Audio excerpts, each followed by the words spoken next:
What is good? What is good? Hopefully, y'all are still here.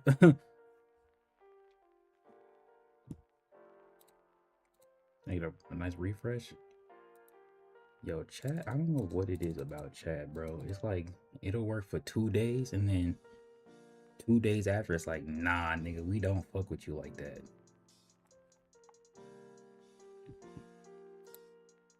I wonder if it's cause I don't know. I don't know. I don't know. I want to say it might be because I turn it to the live chat to like match, so like everything will show up, but don't know, don't get it. Not gonna lie, I'm not really sure what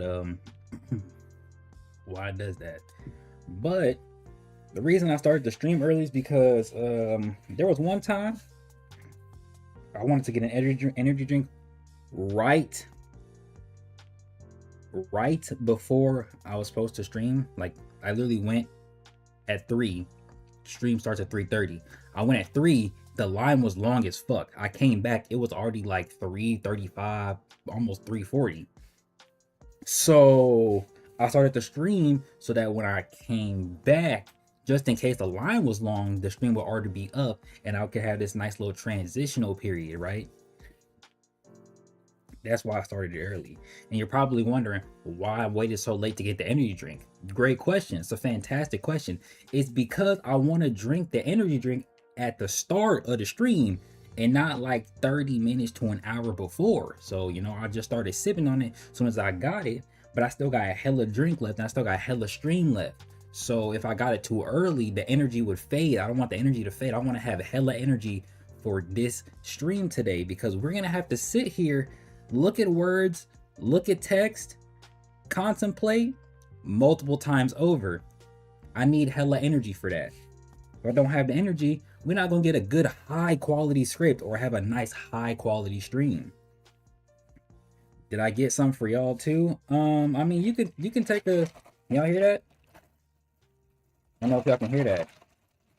Take a sip. Take a sip. Here, take a sip. It's strawberry watermelon energy. Come on, take a sip. Here, I got it next to the mic. Is it good? Did y'all like it? I'm gonna share. That was your only sip though. You get no more sips after that.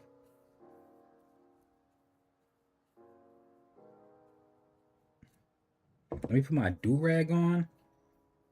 Put my Shea Moisture Curl Enhancing Smoothie on. And then we're gonna start the stream. I already got my notes up and my script up. W beverage. I mean just a W beverage. I'm gonna put it in my mini fridge for right now. Y'all remind me it's in there. I might forget.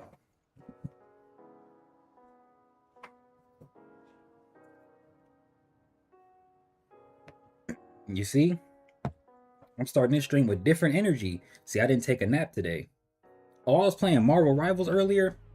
Man, I got shit on. Those were some horrible games. Oh my gosh. I'm so glad that wasn't on stream for everybody to see and witness. That shit was bad.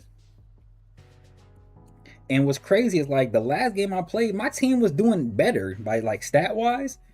Them niggas just kept coming back, bro. I'm like, damn, what are we doing here? Like, how are we still like not winning? Like, we're right there. How are we losing?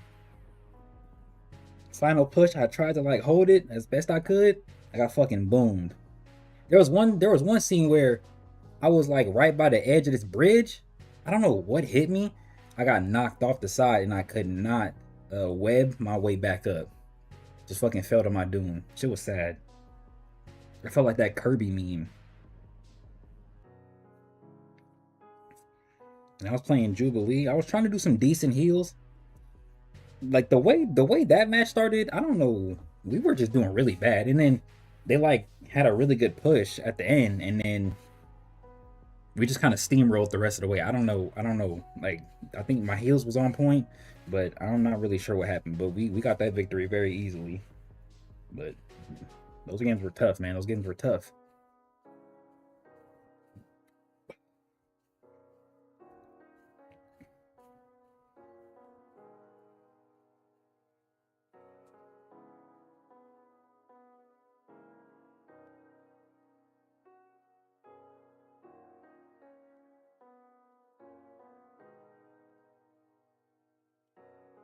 Okay, let me put a little bit more shea moisture in my shit. Just a tad bit more.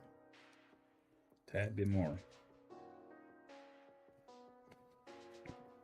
Haven't had my do-rag on since like, I don't know, 10 o'clock? 12 o'clock? 1 o'clock? Go ahead and put it right back on. Liking all that high quality product.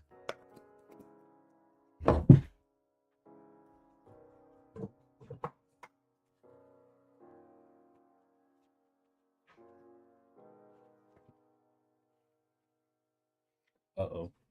There we go.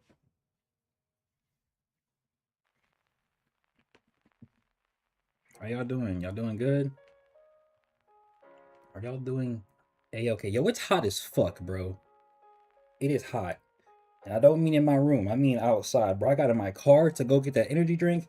My car was hot as hell, man. I had to turn the AC on immediately.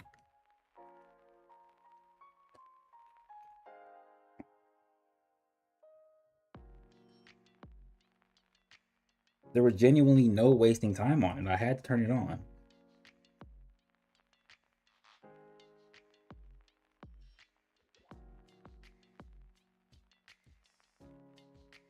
And then what makes it worse is I didn't have the little protector thing you put at the front to like stop the rays and like reflect some of them sun rays back. Yeah, my shit was just getting straight beamed by the sun. My shit was getting beamed.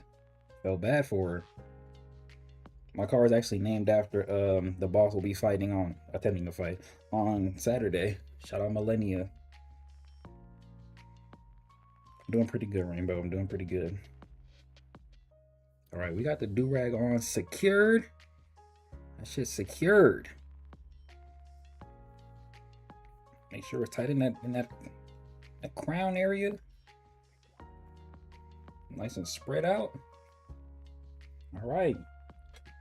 Let me grab a little bit of extra sips, but I can turn this.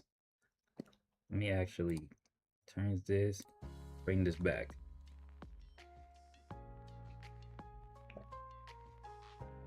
We can have background music today.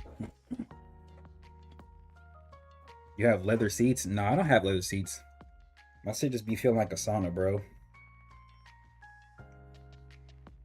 I don't know what it is. My car just be hot as fuck. Shit's sad as hell. Okay, let's focus up. Let's focus up. Okay, so we're right here. I might zoom this in for y'all. Yeah, that's fair. Okay, let's zoom that in like that. This isn't zoomed in technically. Okay, good. So, okay, so we are on this part. We did this part, which is this right here. So now we're on this part, which is this right here. Okay, so this is chapter 52. Might go a little bit before that. Let's look at chapter 52. Okay, Nishiki. Okay. Okay, so he starts his interactions with Hirohiko sooner. I think it's on the train.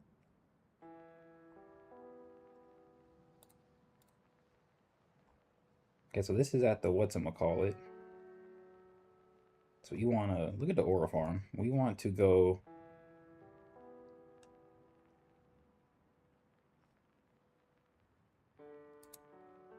We want to go before that.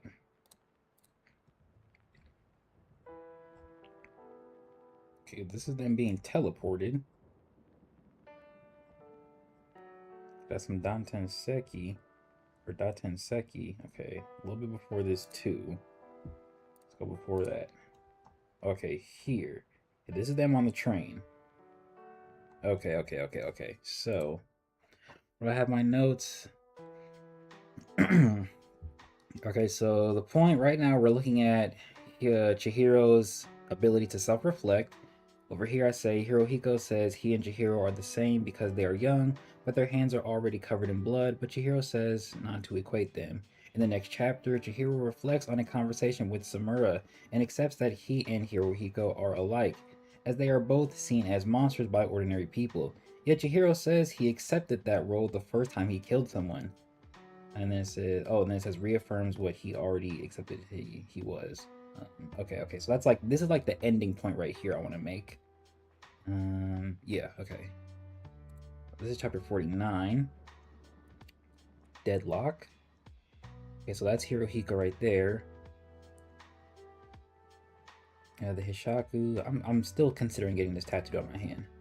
This guy wasn't there when they killed my father. The rest seem like hired hands. What are you trying to do? To kill Uruha and negate his eternal contract. Oh, you mean that? I figured he'd want to say a proper goodbye. They were actually pretty tough. They even beat the Datenseki armed troops. That's something to be proud of. And this guy slaughtered the guys who defeated the Datenseki troops. In other words, he's a total beast. Mr. Uruha. Okay, they done broke through. This nigga broke through the glass and he instantly locked in. We literally see him charge, glass breaks, and he instantly locks in. Took his whole arm off. Oh, I didn't even see this part right here. I like these little mini areas that the chapters have, where like little smaller informational things are added, and then we see the whole panel for what it is, right? The glass breaks, he draws his sword, takes bro's arm off like it's nothing. He's really him. Focus, we have a job to do. Haha, absolutely. Right, my job is to protect Mr. Uruha. Nishiki. Nishiki, that's what he used earlier. They had no time to respond. Ultra high speed. That boy's gone. He done put his hands together. He unfurls them. Blood crane. He done folded the papers on some origami shit.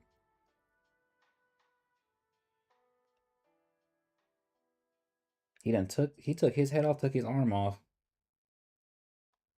The cranes is flying through. He sees it. They pierce through dude's body, spray blood on him.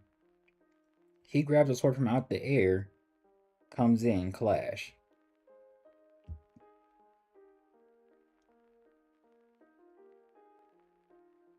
I'm not sure if he broke the blade or if it just simply broke, but the fucking blade snaps. He sends a shuriken at Uruha. Come on, focus. Hakuri centipede. Peep this. Low key, I need to write this down too. Hold on. I'm gonna do, where is it at? I'm gonna do right here. It's just an application, but I'm gonna do Kuro. Centipede. Don't mind my spelling. Don't mind my spelling.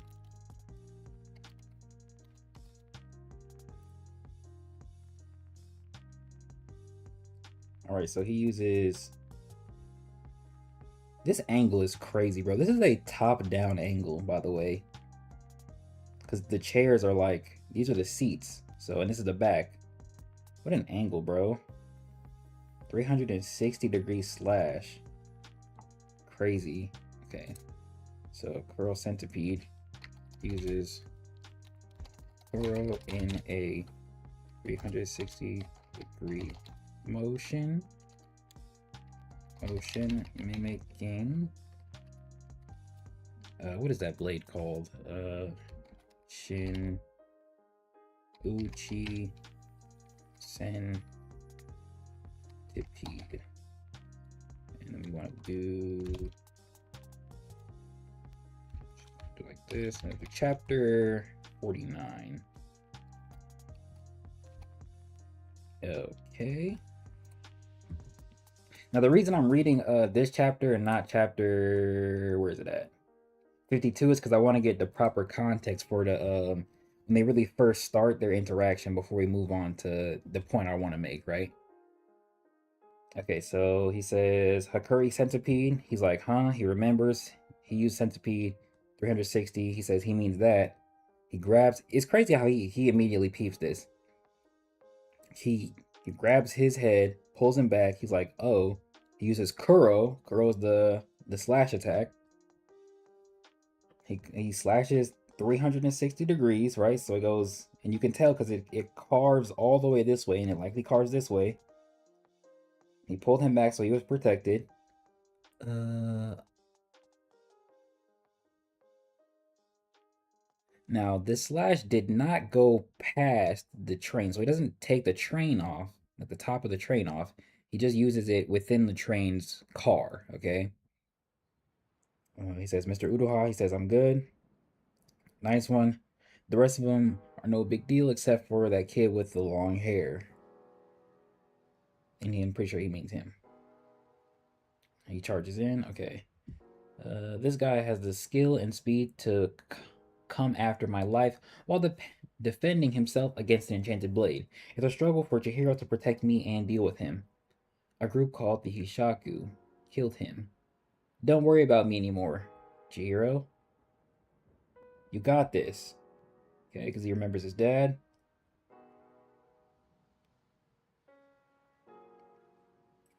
He's like, oh, bet. He's charging at him. He fucking stabs him and takes him off the train. Did he block that somehow? What? You're leaving Udaha on his own? You sure about that? Shut up. It's not ideal, but the risk of having this guy near him is worse. Let's review the balance of power. I don't even know how to read that. Okay, so we're totally outgunned. That's funny. Basically, this the Hishaku, huh? Oh. Oh yeah, I remember reading this, okay. It's like Mr. Udoha said, your calculations are nonsense. The sorcerers using the Datenseki are disposable to the Hishaku. Even with the extra power, elite fighters can beat them. In other words, they're not the issue. The issue is they weaken the Kamunabi guards enough so that their elite fighters could finish them off. The Kamunabi side has two fighters with enchanted blade level fighting prowess, which is this is Chihiro, and I forget her name. She's one of my favorites too, though. The Hishaku side has more than that, but they're short-lived, which are the people with Datenseki. And on both sides, there are skilled fighters without enchanted blades, which is Shiba, that one dude. This is Hirohiko, and I think that's their leader. It's split evenly. Our key strategy is that soon Hakuri's storehouse power will recover. If Hakuri can make contact with the sword bearers, he can transport the enchanted blades. Okay, that's how he got Tobemune. Okay, that's what I didn't remember that. I was wondering like how it made sense. So he must have already had the blades in the storehouse, something like that, or maybe simply interacting with him allowed him to bring the whatchamacallit into the storehouse and then therefore to where he is. Okay. Okay, Hakuri and Mr. Udoha are headed toward the Senkinsuji fortress. They'll meet up with another owner of the enchanted blade there. Shout out my nigga. If Hakuri is in contact with two of the enchanted blade's owners and his powers recover very soon, those two enchanted blades will break the deadlock. I forgot what this one is called. This is Tobemune. I love this blade. So now that you don't have a person to protect, you can really go all out. I love that. Oh, his name is Yura. Yura's interested in you. I was hoping to play with you. Pause. Too bad. It's not just the two of us. Nigga done dropped off some Datenseki. We're playing for keeps too, you might say. Okay, dropped it off to bro. Those are the fighters we threw out the train. They're nearly dead, but those stones, okay, basically revitalized them. Look at these niggas, bro. We call them our Counter N10 Special Force. Too bad they get bodied. Right now, it's exactly the deadlock we envision. Chihiro Rokuhira, this means we can kill you. Okay, and he says, the deadlock is about to be broken. Okay, and then he gets ready. Okay, so then we should be able to go back to chapter 52. Okay, chapter 52. Yes, okay, perfect. Because that brings us right here, right there. Okay, beautiful. That's all I needed. Okay, let me read this part right here. All we know about the Hishaku is that they've been gradually changing how they operate since about 4 years ago. Rumor has it they're a small elite group of sorcerers, but we can't be certain. They started to make bold moves 3 years ago. That's when they murdered Kunishigi Rokuhira in the bearer of Cloud Gouger. When the Kabunabi mobilized, they went silent. We're doing everything we can to gather intel, but we still don't have a clear picture. That's disgusting.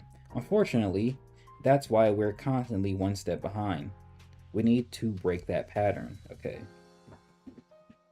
Alright, I need to reread, was it this episode and the next episode? And then I should have at least enough proper knowledge to get into the actual scripting.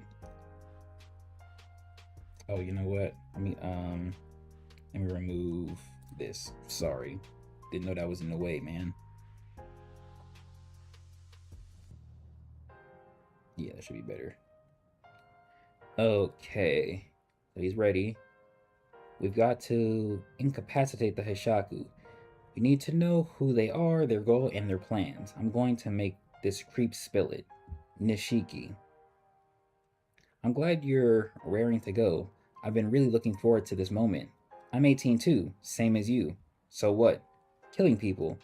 I first learned about that option when I was 3. It became etched in my bones. But the kids around me weren't like that. Up till now, I've never had anyone my age I consider a peer. Chihiro Rokuhira, you and I could be friends. Finally, we meet. When I turned 18, my hands were already covered in blood, and you're the same. And then he charged at him, they charged at him. And he says, don't you dare equate me with you and your heinous deeds. He says, we're equals, you can call me Hirohiko. Okay, this is important because it sets up the point I want to make in this entire section, basically, right? Okay, so yeah, and this is what I read off right here. All right, so let me look right here. All right, so I set it up right here. I said one thing that stood out to me was Chihiro's capacity to self-reflect. How what he experiences forces him to look inward and accept how certain characters view him, things related to him, or how he views himself as a whole. And there are 3 examples we'll look at. Okay, and then this is, I already looked at the first example.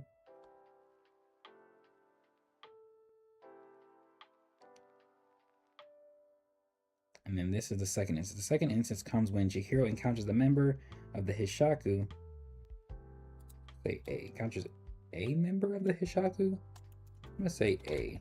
A member of the Hishaku known as Hirohiko. Okay, so I should say a boy.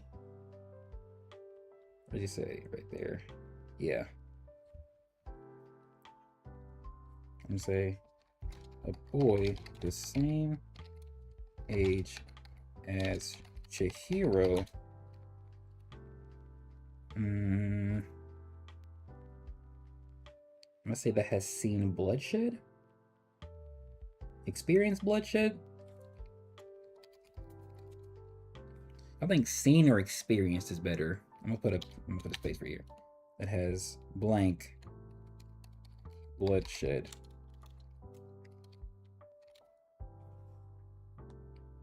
I'm thinking experienced bloodshed is better because it more directly relates to what they're talking about. You know what I mean? Oh, come on. Yeah, get that out the way.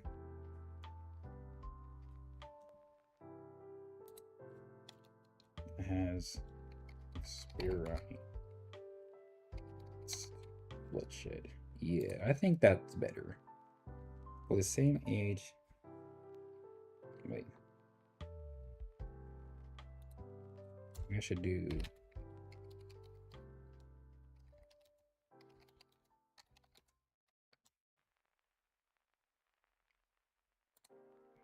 Comma, the same age as Chihiro.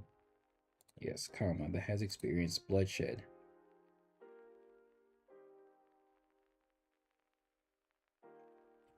That has experienced bloodshed the same way Chihiro. Whoops. Chihiro has. Period. I think that's good.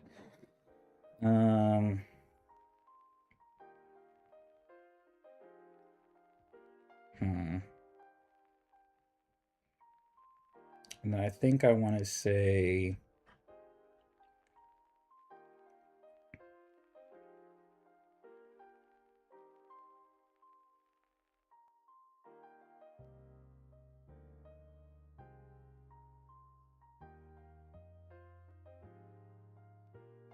maybe I should say this is highly relevant because he and Chihiro, excuse me, mouse, have taken lives before they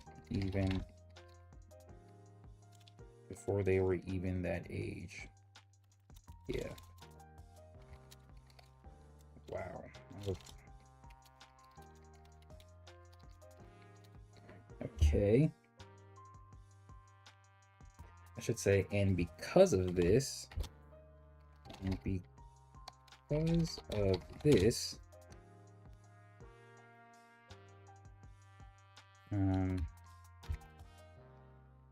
Hirohiko directly thinks he and Chihiro are peers and could be friends. Okay.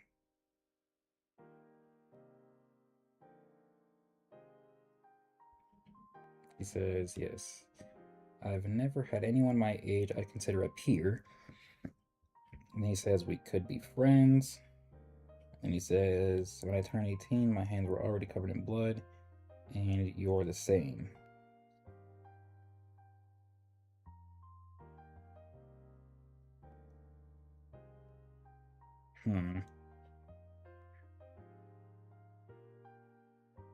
Oh, this is supposed to say who.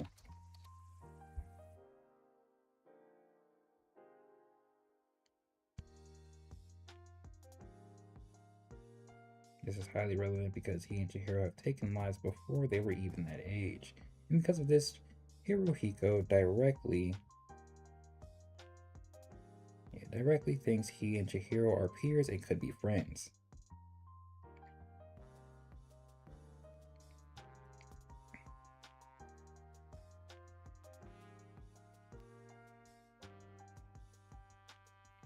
I think I then want to say that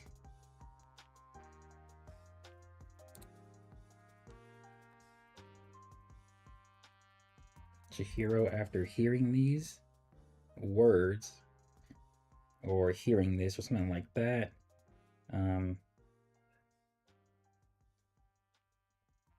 doesn't want to be equated with someone like Hirohiko, directly saying, don't you dare equate me with you and your heinous deeds. I think that's good.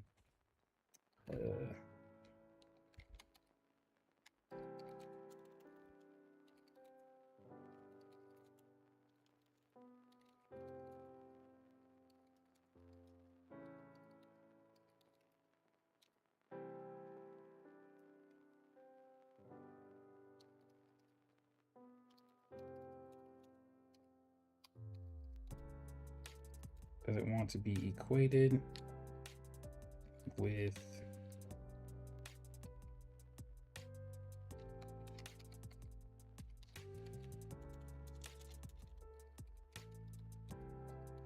the same. Did I spell it right? Yeah, I did. Okay.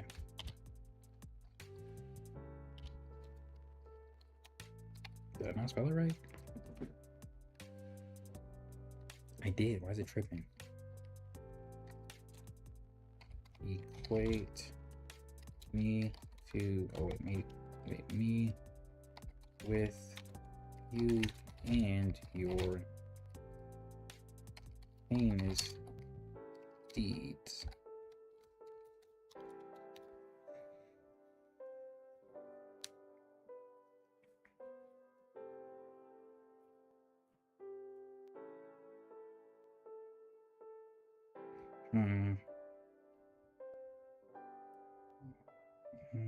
Because of this, directly thinks he and Chihiro are peers and could be friends. Chihiro, after hearing this information, doesn't want to be equated with Hirohiko, directly saying, don't you dare equate me with you and your heinous deeds.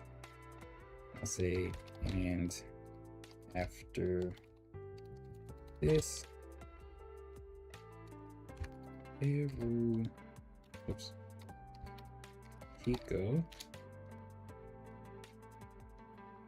says they equals.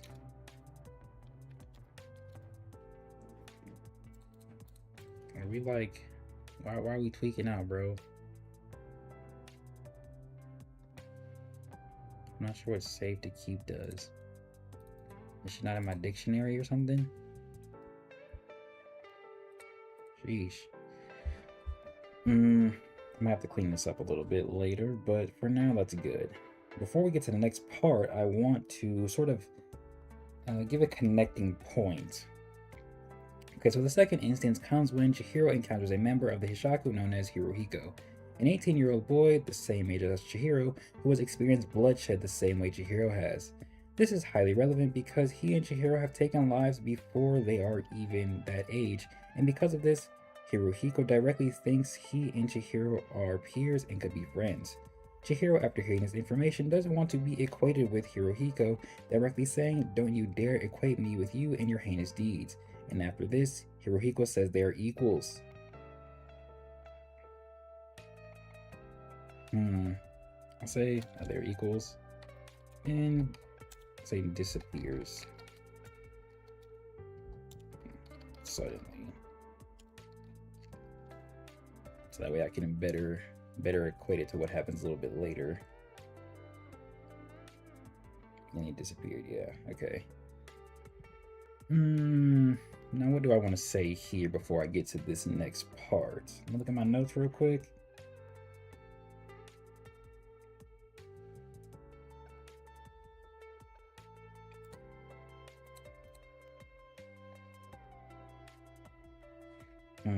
What I could do,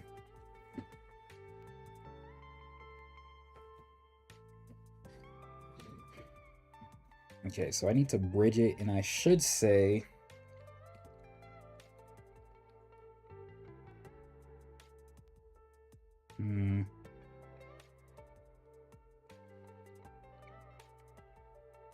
I'll say the reason Chihiro says, I should say the way he does in that moment is because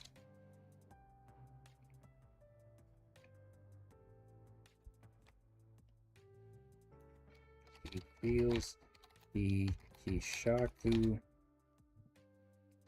take lives needlessly? Maybe? Yeah, the reason Chihiro feels the way he does in that moment is because he feels the Hishaku take lives needlessly. I'm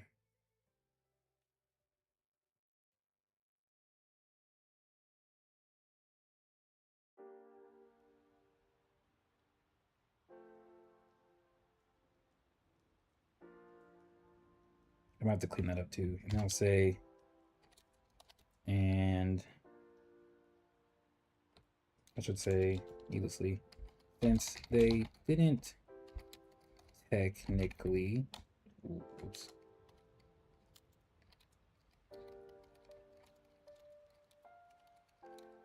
his father when they stole his, or when they, what were they called? When they stole the enchanted blades. And for someone like Hirohiko, I'll say,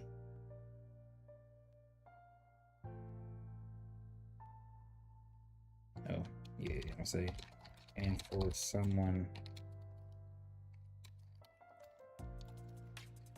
like Hirohiko, oops. Oh, actually, I was just saying someone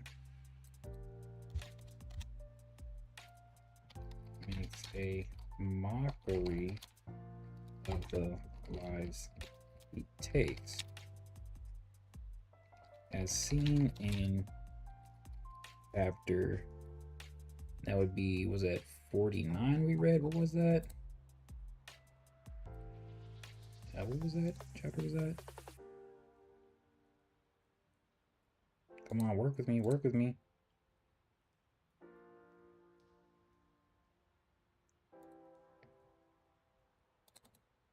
Yo, can we like lock in, please? Why are you doing this to me right now, bro? Go to 49. Oh my goodness. We jumped here. We jumped your dad for. My gosh. Yo.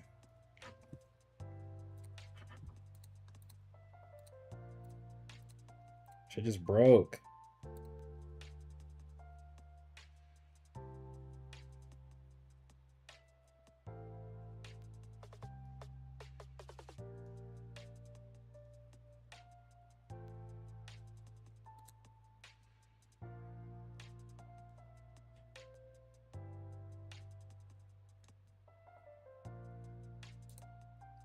Yeah. A young nigga was using that.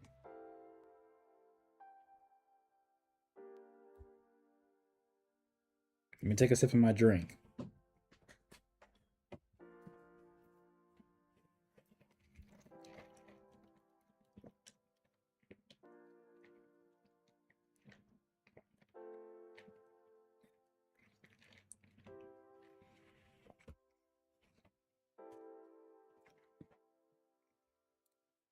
Okay.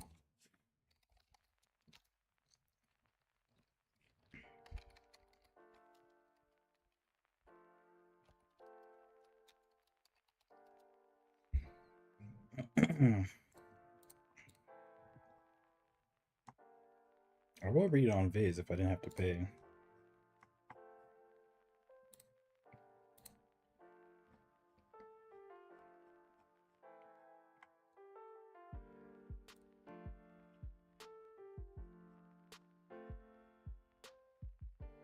Hmm.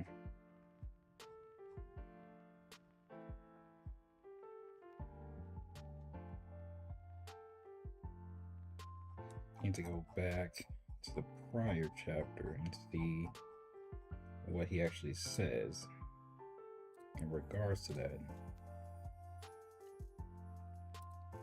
So that's 49.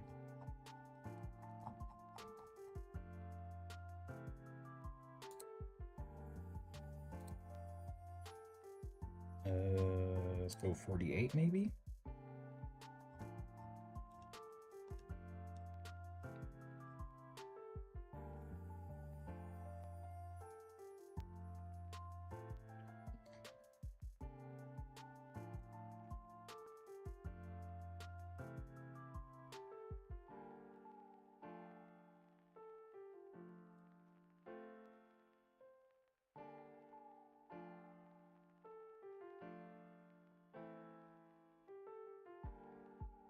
Okay, hold on. Okay, so this is chapter 48. Okay, so it says Uruha's with his new escorts. They're headed to Sekitsuji Temple. Let's beat them there. We'll surprise Uruha. Nice. We'll give him a warm welcome. Okay, this is them at the train station. There's nobody here. This is our stop. Okay, they're at the train. Oh, that. And then he looks, and then this is Hirohiko and whoever this guy is. We don't even know about this dude. Good selection. Wish we had this in my neighborhood. Guess hiring a bunch of random sorcerers wasn't enough. Well, at least we eliminated a few thanks to the Datenseki. You look happy. Of course I am. Yor finally gave us permission to move. For the past 3 years since we scored the enchanted blades, it's been prepare for this and prepare for that. Boring. This was just a prelude, if you will. Now we begin the main act. Of course I'm excited. Hirohiko. I changed it. You do realize these bodyguards have an enchanted blade. I know that, but we don't need to engage with Enten to kill Uruha. That's why we lugged these guys all the way here.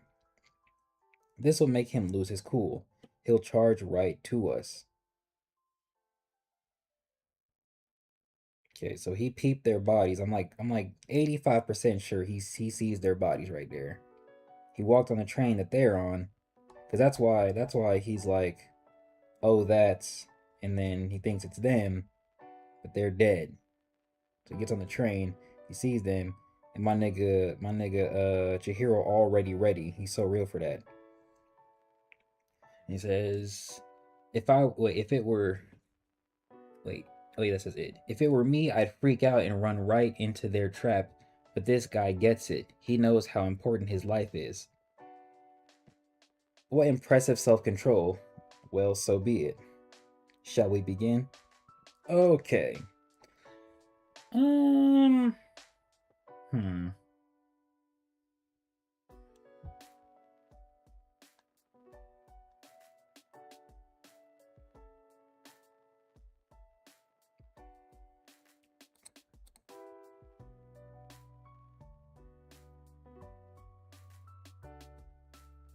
Oh, and then he says in chapter 49, I want to. He will. He.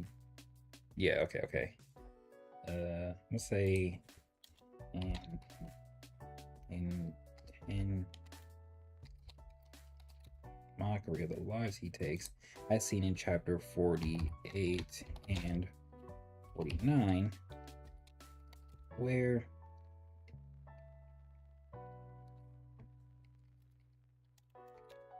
kills the bodyguards that were originally guarding what is his name? Uruha.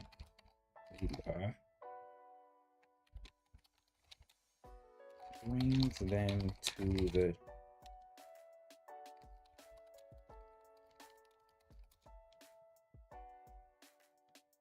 where he kills the bodyguards that were originally guarding Uruha and then brings him to the train station.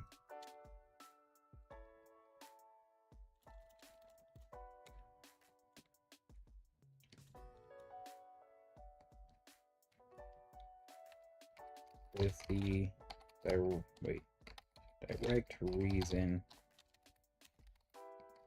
of, and then this is when we go to, oh yeah, whoops, this is when we go to chapter 49, where we scroll.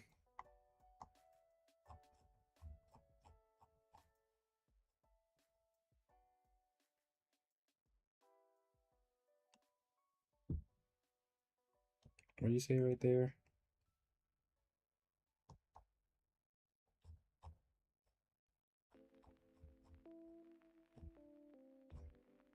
No.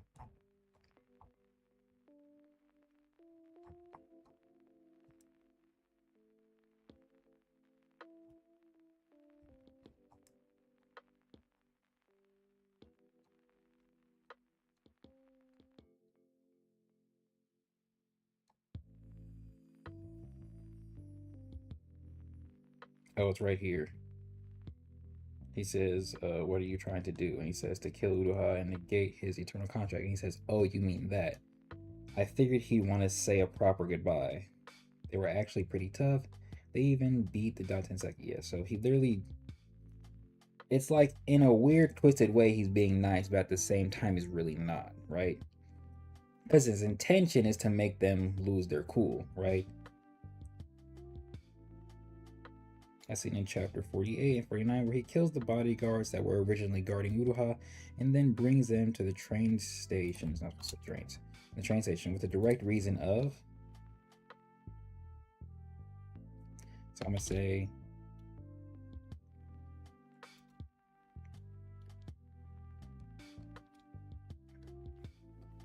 So I should say reasons of.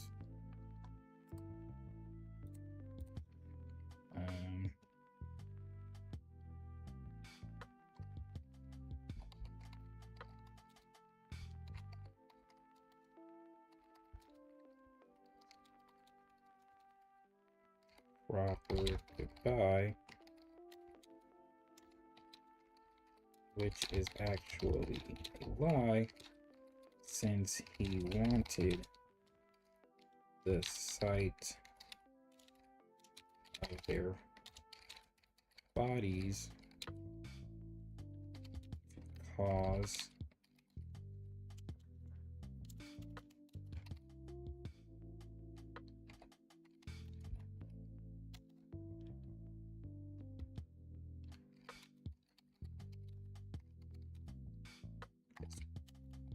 school, whoops, school and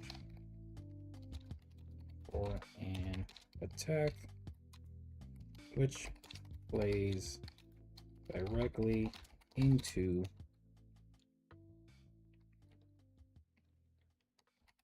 what Haruhiko wants. Period. I'm gonna have to switch the terminology, but the point I'm making is relatively clear so far. Relatively clear. And I could say Chihiro, on the other hand,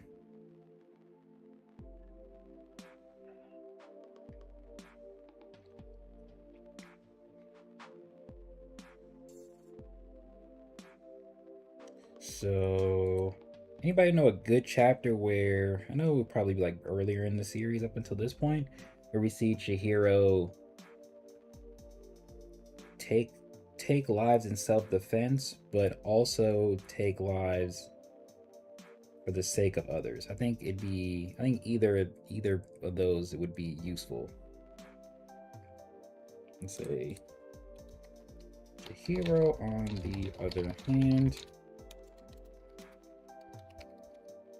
takes lives for his actually I could just use this chapter right now. Protection or for the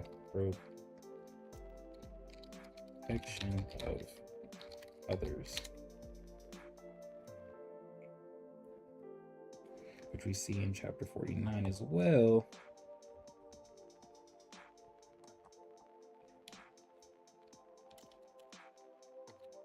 Which we see in chapter 49 as well. Whoops. Since his job at that moment is to protect Yuha from the Ishaku.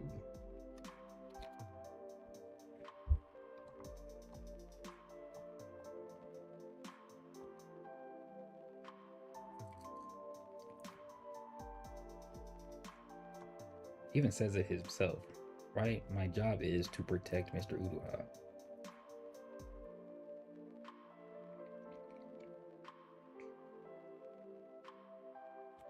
Actually, I should just say protect Uruha, which he says himself.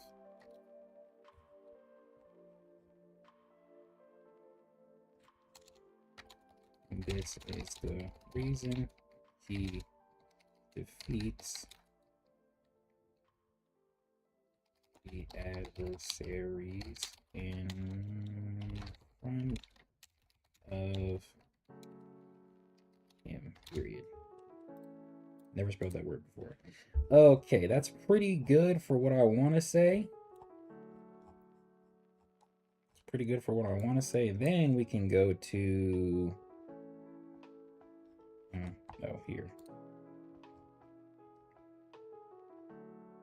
Then we can go to chapter 52. Right? Yeah, 52. Scroll down.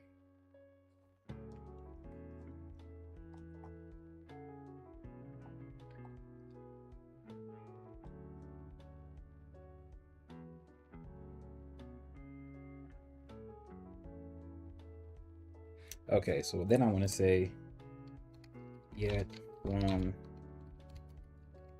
Haruhiko's perspective,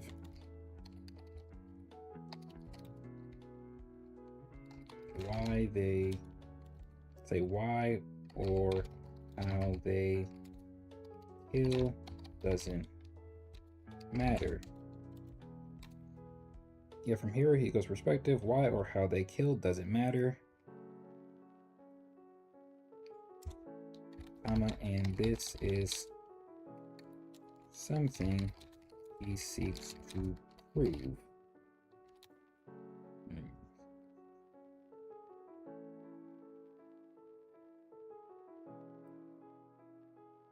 Yeah, I think that's good enough. I don't why or how they kill doesn't matter, and this is something he seeks to prove, because that's what more or less chapter 52 is, or maybe 53.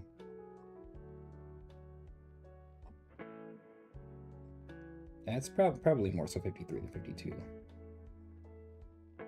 Actually, no, it's both. It's both. Yeah, here it is. Here it is. Yeah. Okay. Kill doesn't matter, and this is something he seeks to prove.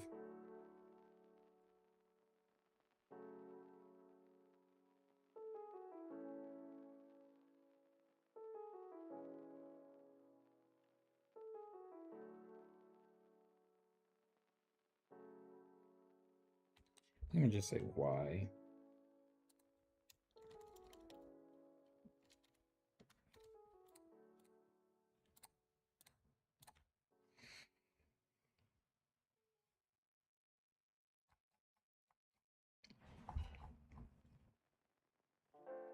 Okay, so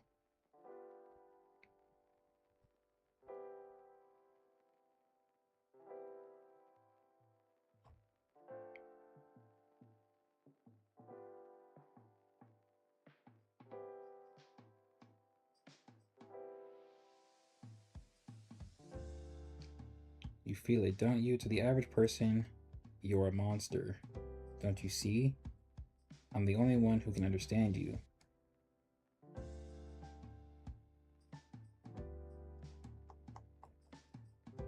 This is also what I want to talk about right here, because that's what I mentioned. Not there.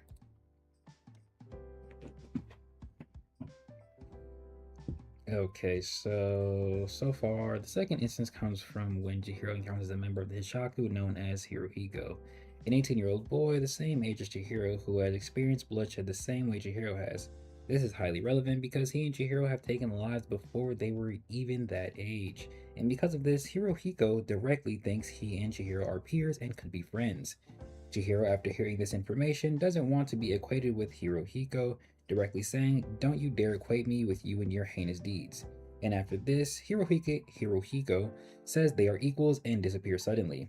The reason Chihiro feels the way he does in that moment is because he feels the Hishaku take lives needlessly, since they didn't technically have to kill his father when they stole the enchanted blades, and someone like Hirohiko makes an intentional mockery of the lives he takes, as seen in chapter 48 and 49, where he kills the bodyguards that were originally guarding Uruha and then brings them to the train station with the direct reasons of figuring Uruha wanted to say a proper goodbye, which is actually a lie since he wanted the sight of their bodies to cause Uruha to lose his cool and charge in for an attack, which plays directly into what Hirohiko wants.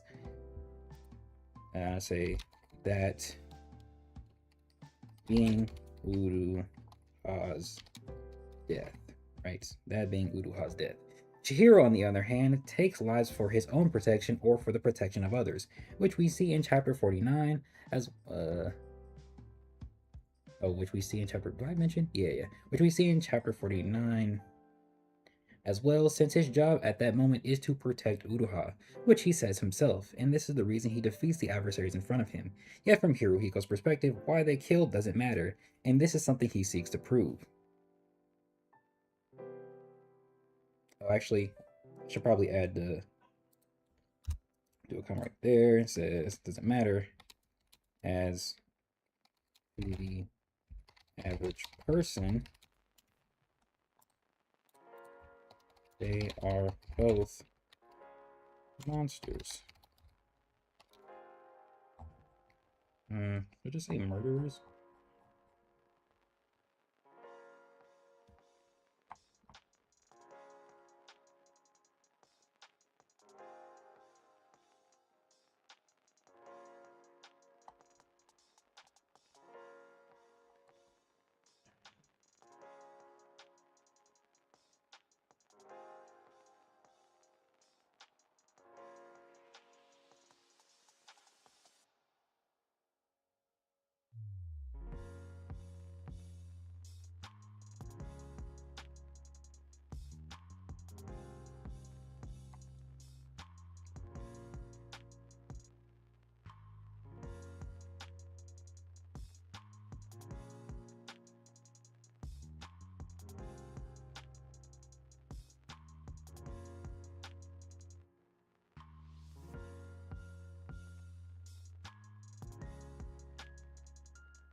Yeah, okay.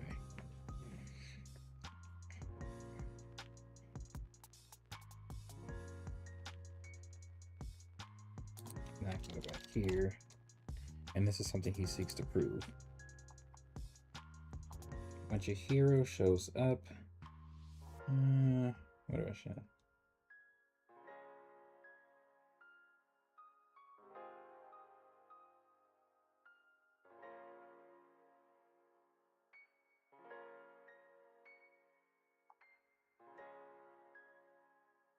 This nigga posing so tough. Alright, hold on. So I say when hero shows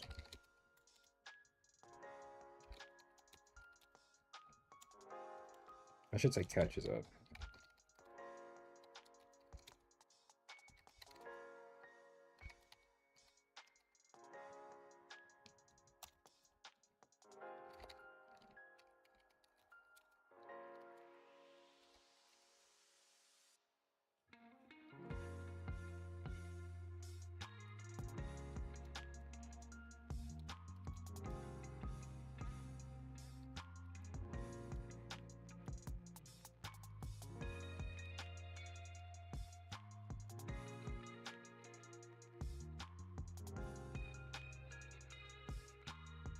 Oh, wow, I've been spelling his name wrong the whole time.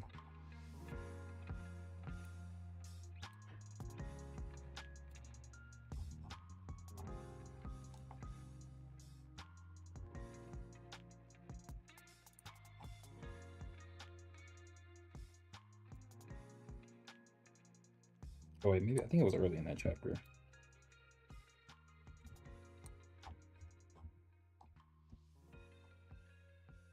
Oh, it was.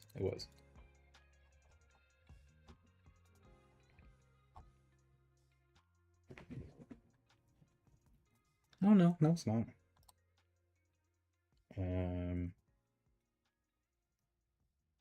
At the Persian dictionary. Yeah, see, they had it as Hirohiko before, but then they changed it to Hiruhiko. I wonder if that like is like that anywhere else. Okay, so when Chihiro catches up to where Hirohiko is in chapter 52, he's seen crashing through the ceiling of of a theater. Where a play is being observed. When the audience goers witness, witness. Does he take all of their heads off? Not everybody's head taken off. Pretty sure that guy's head's taken off though. And we see this one. So this guy's arm off.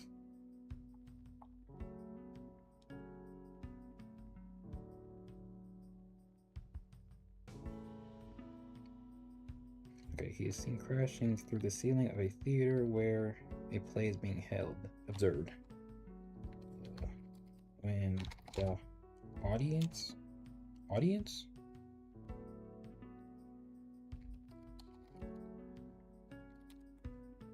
Crazy.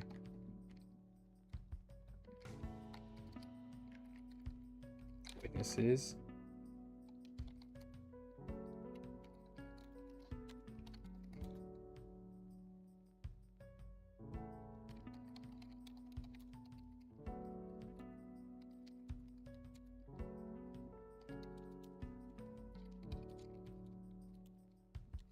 Get up and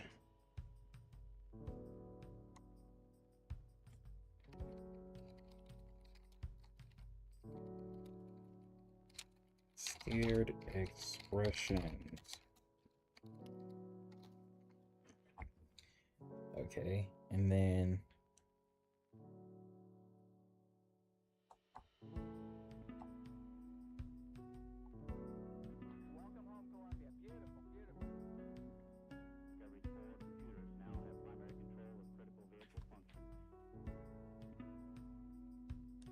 you feel it, don't you? To the average person, you're a monster.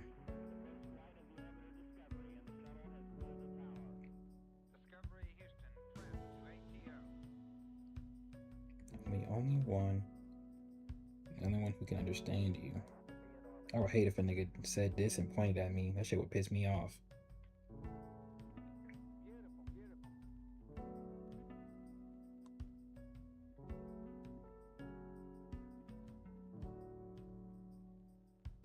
Hmm.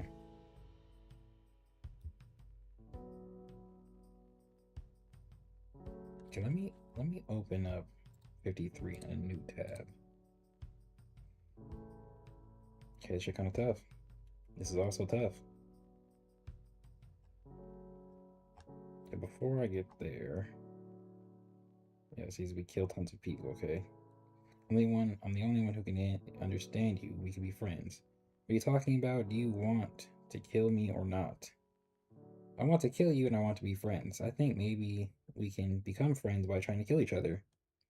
I've never had a friend before, so I don't know, but I think that's right. That's not at all.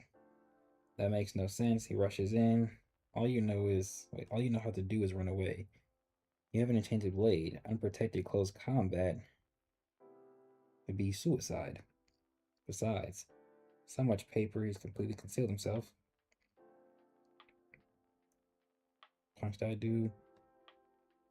I have to use whatever I can. And these are people in the audience. He sees the audience members. You got the cranes.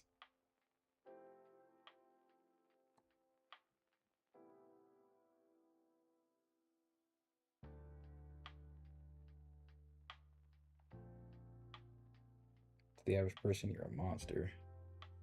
In the play that was just interrupted, there's a scene where the enemy takes hostages. The hero, Sasuke, is paralyzed and the enemy gets away.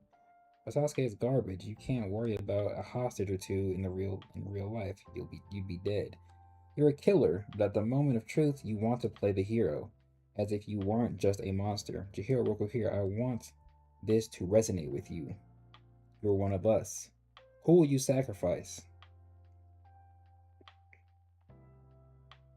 This was crazy.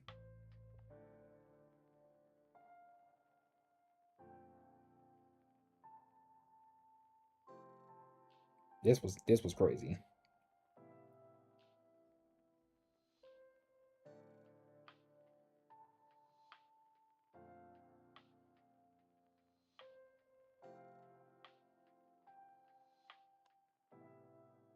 Following the soldiers fought to protect others, they were definitely heroes, but they avoided that label because they felt guilty for their sins. That's why they all say the same thing. You'll find your own path different from mine. Don't choose hell like us. Sorry, but I'm going down the same path too. And they use curl. Oh, I love this panel so much. Okay. So let me go back up. Let me go back up. Right here. Where's it at? Yeah, here and then here.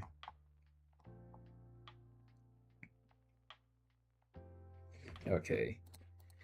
The audience witnesses Chihiro and the bodies that fell with him. They get up and run with panicked and scared expressions. I say going even further in chapter 53.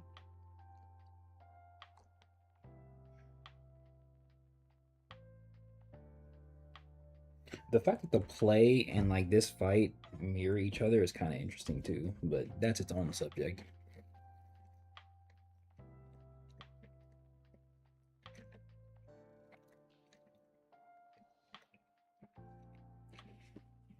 W beverage.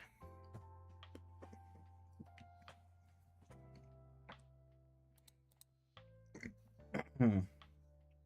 unscared expressions. I'll say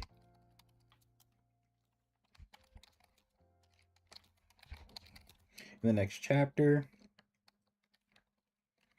after Hiruhiko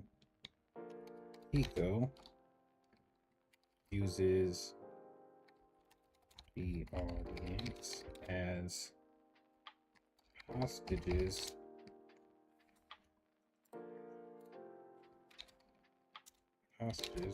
one of them is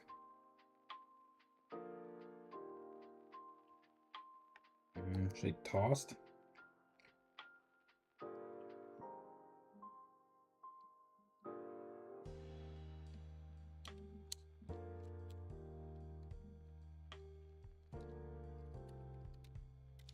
Whoops. Smacks against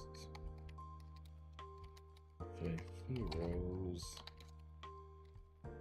backside, panicking and saying stay away.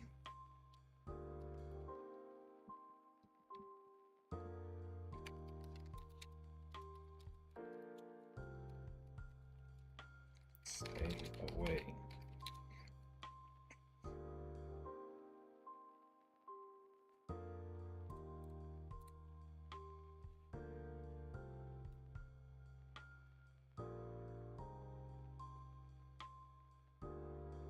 Okay, wait.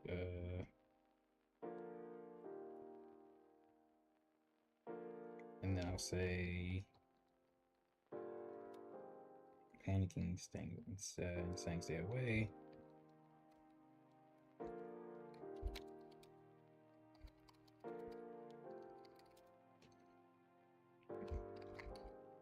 Oops. The hero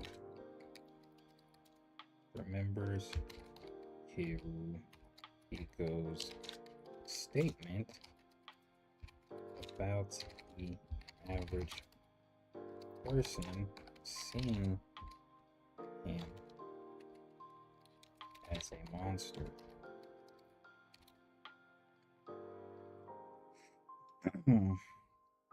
Okay, wait. As the average person, they are both monsters, and this is something he seeks to prove. When Chihiro catches up to where Hiruhiko is in chapter 52, he is seen crashing through the ceiling of a theater where a play is being observed. When the audience witnesses Chihiro and the bodies that fell with him, they get up and run with panicked and scared expressions. In the next chapter, after Hiruhiko uses the audience as hostages, one of them smacks against Chihiro's backside, panicking, saying stay away.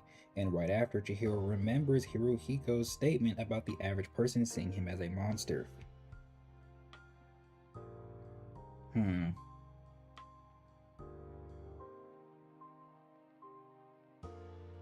then after that, I should say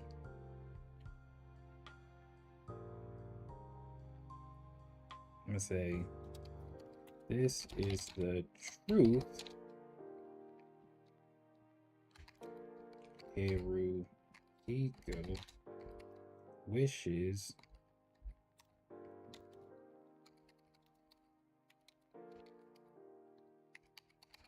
to understand. This is the truth Hiruhiko wishes for. This is supposed to say for, not for. For Chihiro to understand.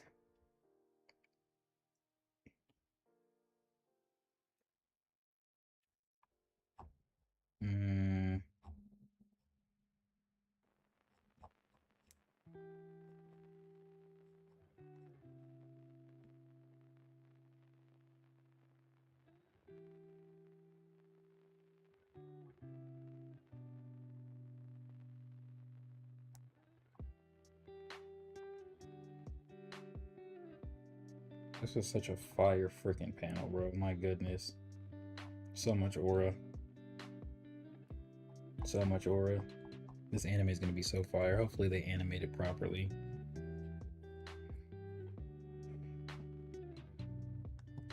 This is the truth Hiruhiko wishes for Chihiro to understand.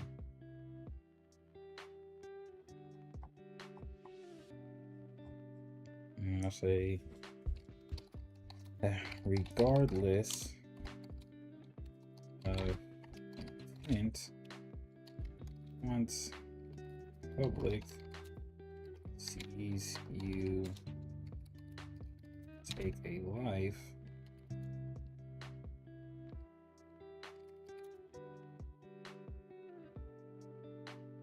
you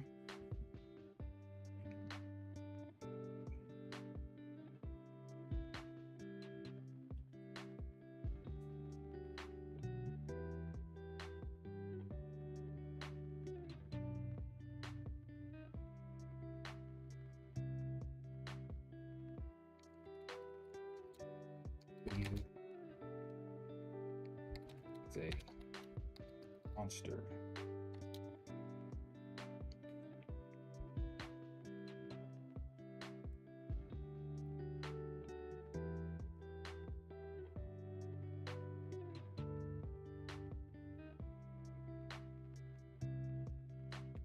Oh yeah.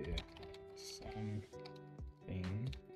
to steer clear of. Now, regardless of intent, once the public sees you take a life, they can label you as a monster and as something to steer clear of. Because monsters aren't really seen as human, right?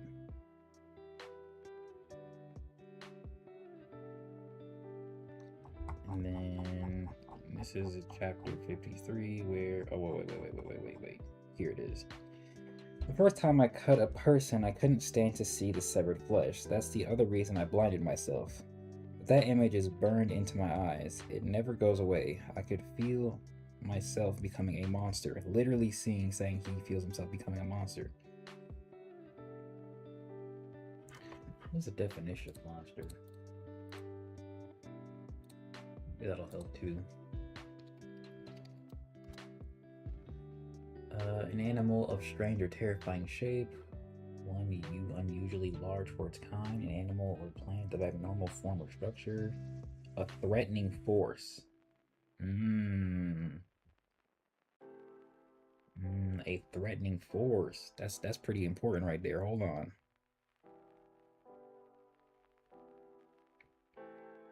Hold up. That kind of changes things a little bit, but for the better.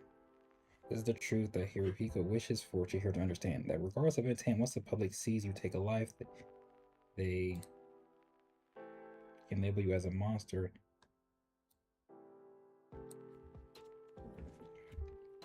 Actually, you know what? Bring that back. A monster. A threatening force. Bam, comma, and something to steer clear of.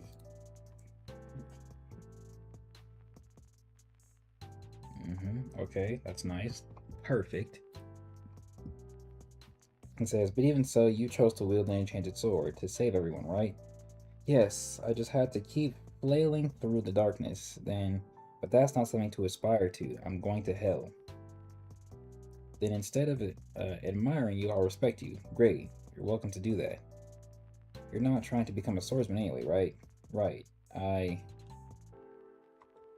And then you go to the present. Paper is surrounded by everybody. The fortification of Nishiki. Still, can he increase his body's resistance? But even so, Father and the sword bearers fought to protect others. They were definitely heroes, but they avoided that label because they felt guilty for their sins. That's why they all say the same thing. You'll find your own path, different from mine. Why do I keep saying me? Don't choose hell like us. Sorry, but I'm going down the same path too. And then he uses Kuro, scatters the fish everywhere, completely surrounds it in darkness, uses it to blind him. In a flash, he gets behind that boy, takes out both his arms. Look, bam. This is such a crazy panel, bro. And then pins that boy to the chair. Aura farmed his ass. Oh, that's his arm right there.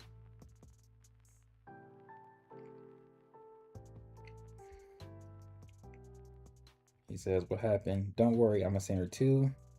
The first time I killed a person, I accepted that I'm a monster. The least I can do is refrain from causing harm to others and take you Hishaku bastards to hell with me. Okay, and then this is what does it say? Affirms that he already accepted it. Reaffirms what he already accepted he was. Okay, okay. And then go here. And then what is the next chapter, just for reference?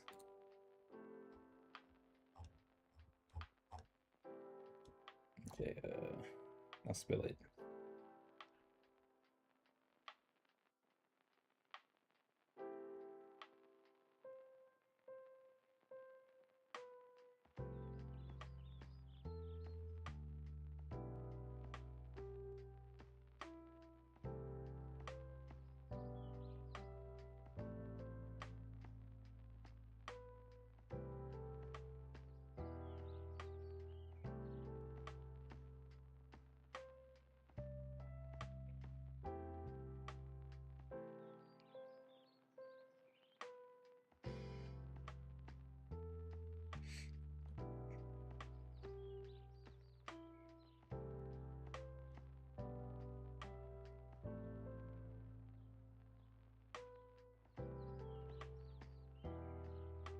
In the end, they're nothing like us.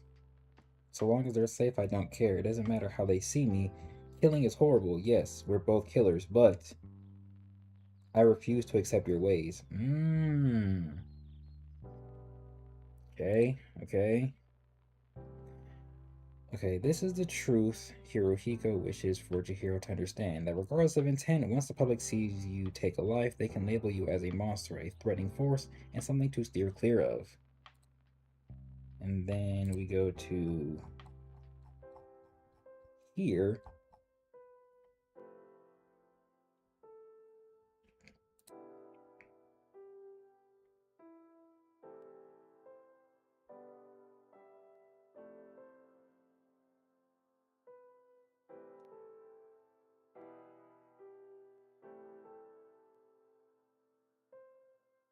I think I'm gonna say, yet what Hirohiko doesn't know. I forgot the R. Hirohiko doesn't know.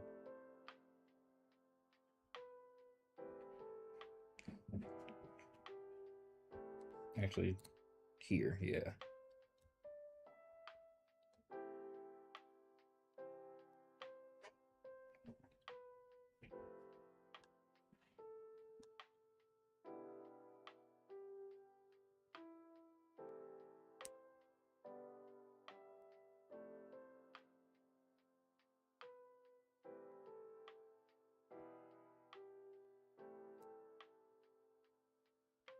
Yes, he says, sorry, I'm going on the same path too. Yeah.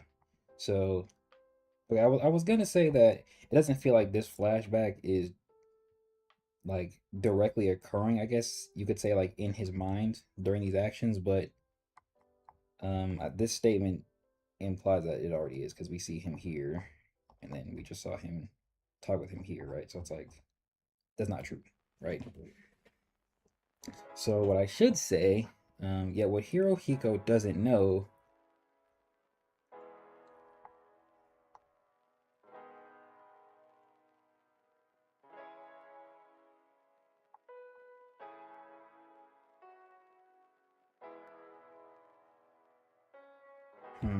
What would sound good? That what Hirohiko doesn't know is that just before he attacks Chihiro, wait, I should say at the moment,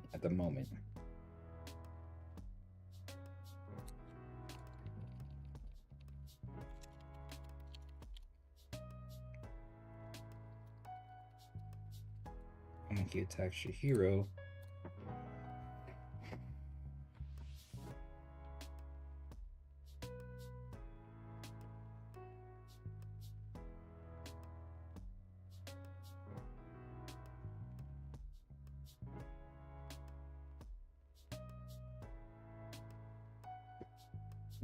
at the moment he attacks Chihiro, hero is thinking back to a conversation he had with Samura.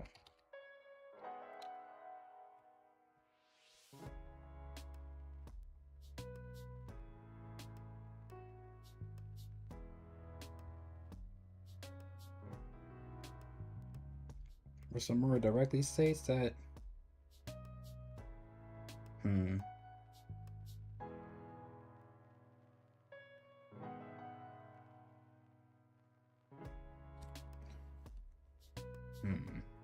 and with Samura, where Samura directly states,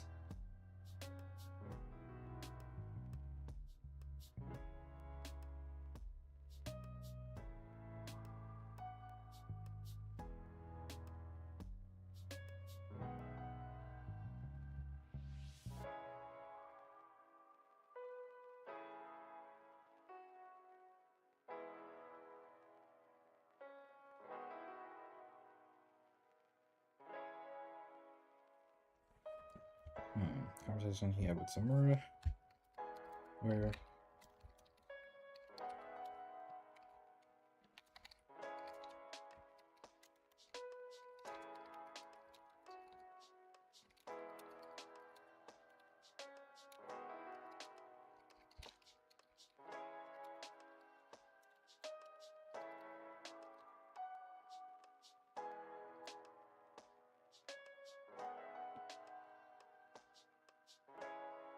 wait,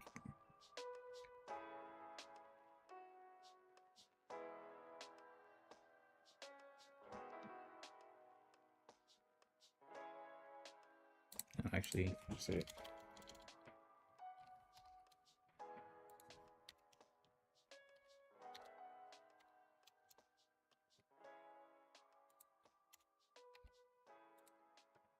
Where he says after taking a life, he could feel himself becoming a monster.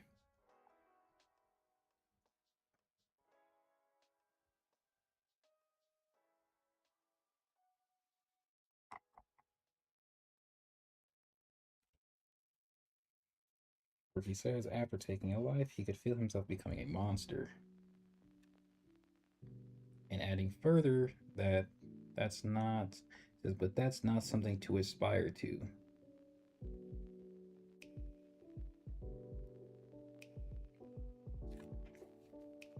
Where he says after taking a life, he could feel himself becoming a monster.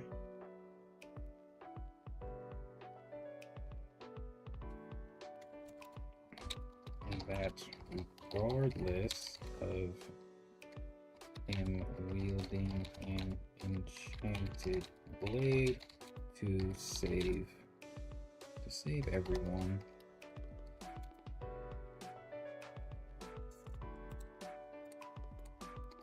that is not something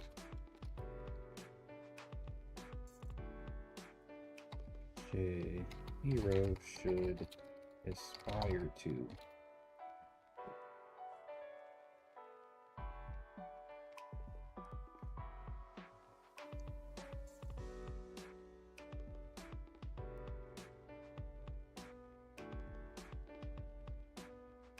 Okay. Was he playing? He's playing Marvel Rivals. What the hell? What Hirohiko doesn't know is that at the moment he attacks Chihiro, Chihiro is thinking back to a conversation he had with Samura, where he says after taking a life, he could feel himself becoming a monster, and that regardless of him wielding an enchanted blade to save everyone, that is not something Chihiro should aspire to.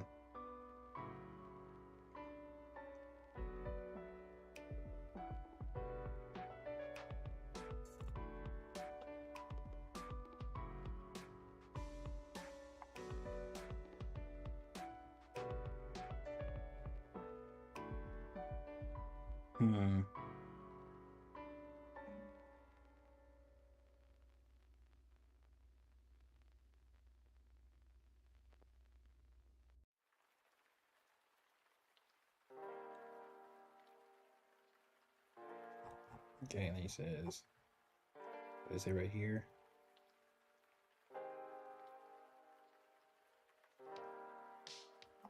And then this would be in a manner similar to, not similar, nah, be a little different actually. This is so much aura. Okay. Chihiro to aspire to. The memory fades and wait, where's it at? Oh, there it is. When the memory fades and Chihiro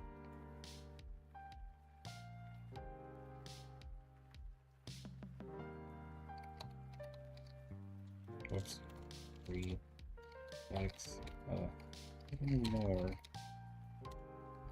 what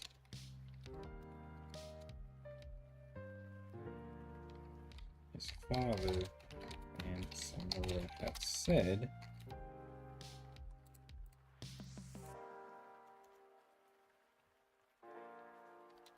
He acknowledges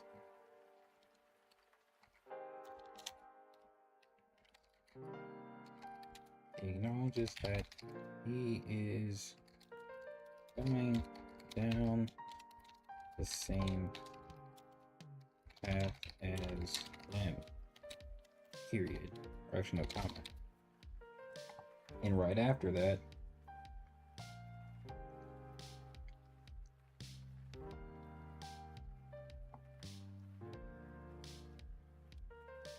and right after he deals, should I say deals? Right after he deals with Hirohiko?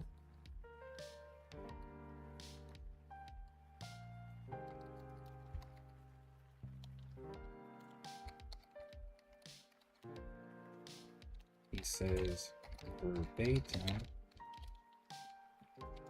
the first time I killed a person, I accepted that I'm a monster. Okay. Okay, again.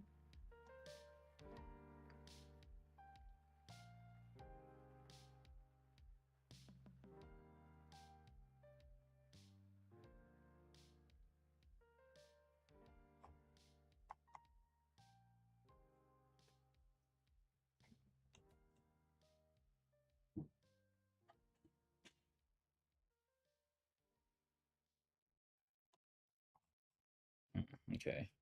The first time I killed a person, I accepted that I'm a monster.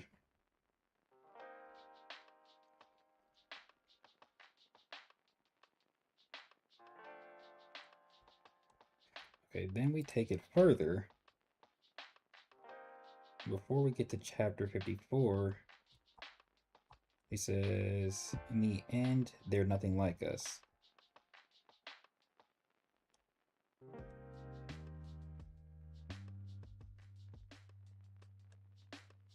Oh, wait, what does he say right here?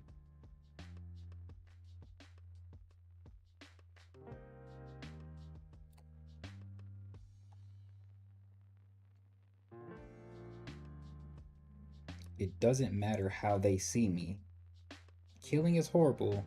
Yes, we're both killers, but I refuse to accept your ways. He says, but killing is killing. And then he says, not all killing is the same. I refuse to accept that. He says, we're the same. He says, no, that's why we seek to kill each other.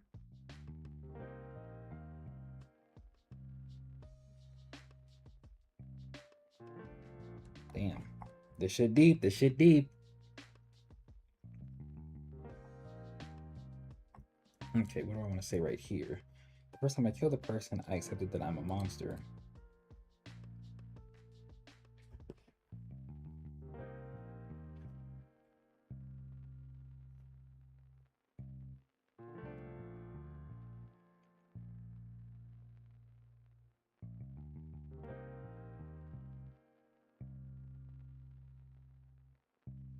I say, this means that from the time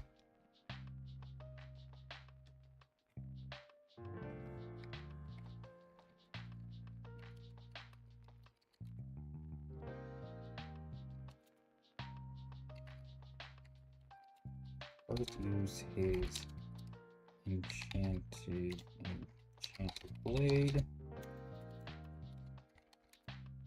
This means that from the time Jiro first used enchanted blade until this very moment,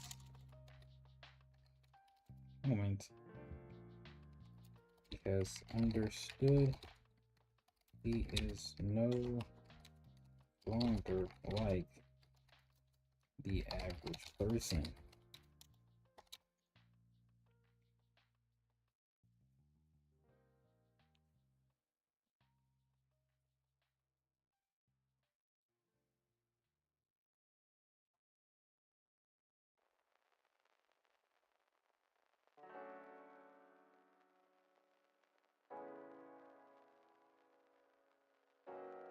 Wait until this very moment he has understood that he is no longer like the average person.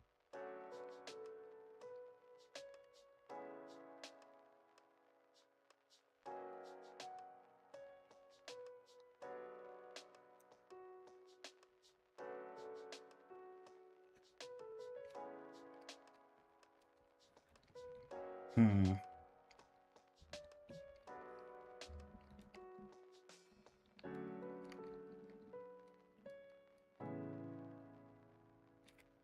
Hmm.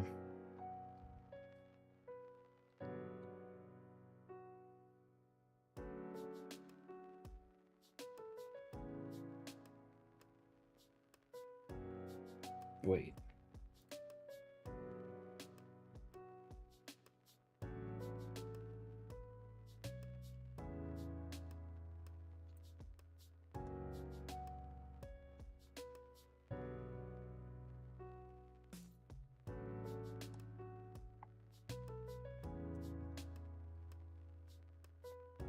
Why'd the mouse just do that? Hmm.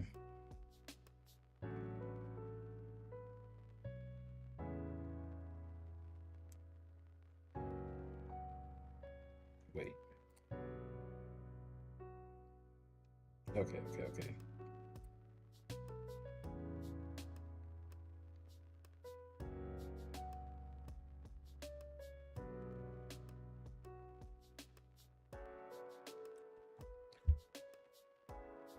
Hmm.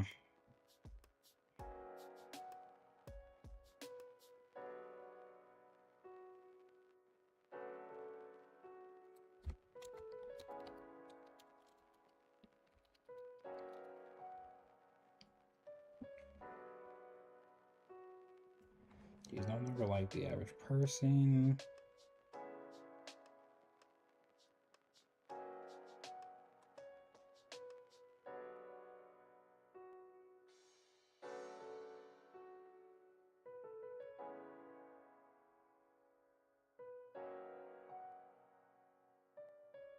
He really cut off both of dude's arms, bro. That's crazy. Okay, hold on. Let me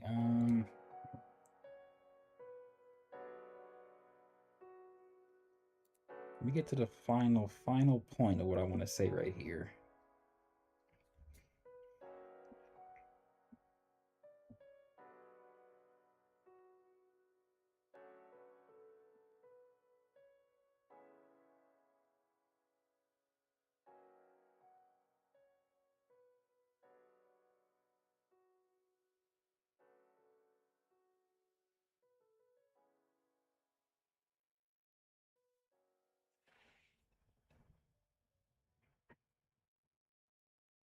Hmm. It's like I almost have it in my head, but I gotta really think of how to properly put it. Let me drink some beverage though.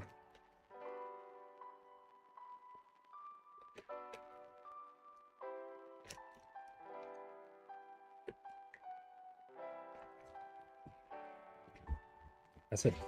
I almost spilled it. That's a W drink, man. That is a W drink. Okay. I'm trying to mentally relate it back to self-reflection, and I'm almost there. So, okay, so right here, he's not there. This isn't really what I want. It's more so up here.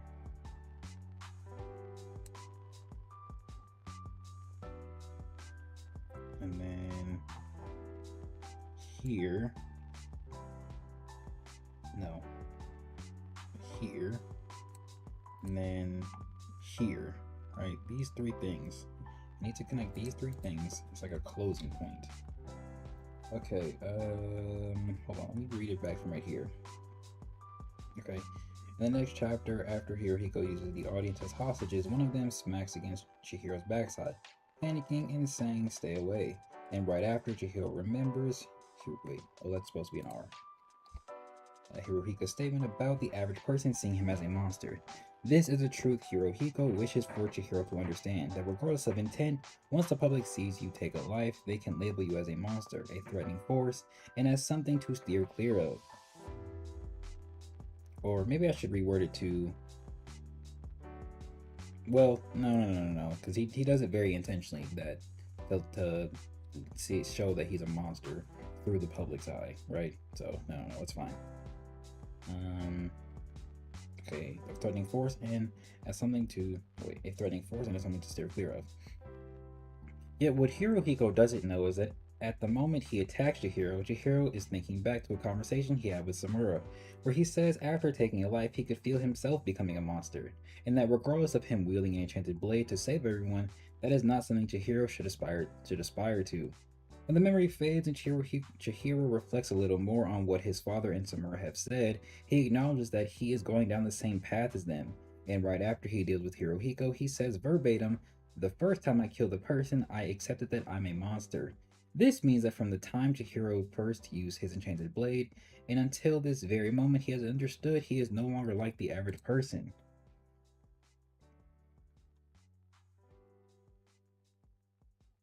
And then I think I want to say,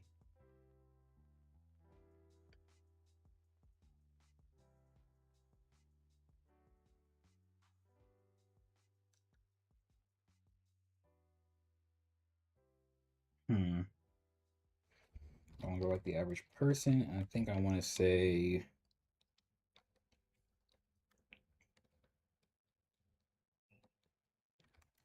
this may all be well and true, yet it took the hero facing someone of similar age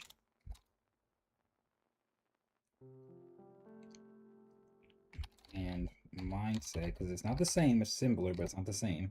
A similar age and mindset. Wait, this may all be well and true, yet it still, maybe I should say, yet it still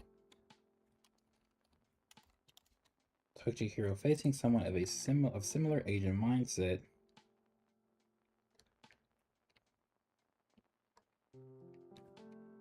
I don't know why I didn't put it, but it still took Chihiro's facing someone of similar age and mindset.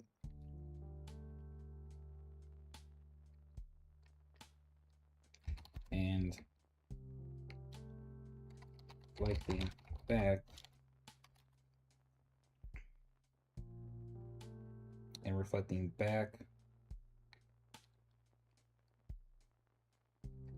on Samura's words. And reflecting back on Samura's words, I'm a man who sees himself as a monster, or I should say a man who understands that he is a monster as well.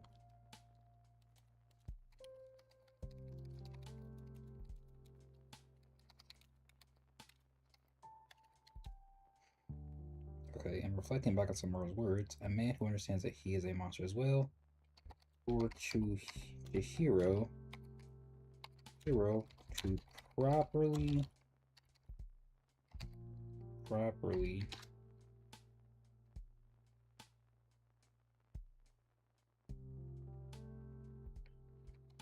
accept that he is no longer like the regular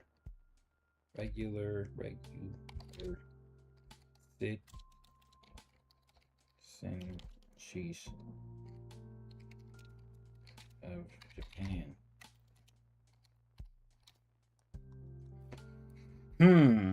This may this may all be well and true, yet it still took Chihiro facing someone of similar age and mindset, and reflecting back on Samura's words, a man who understands that he is a monster as well, for Chihiro to properly accept that he is no longer like I'm supposed to say the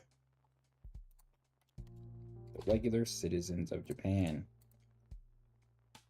With him even saying this, or with I should say, with him even acknowledging this at the end, saying they're nothing like.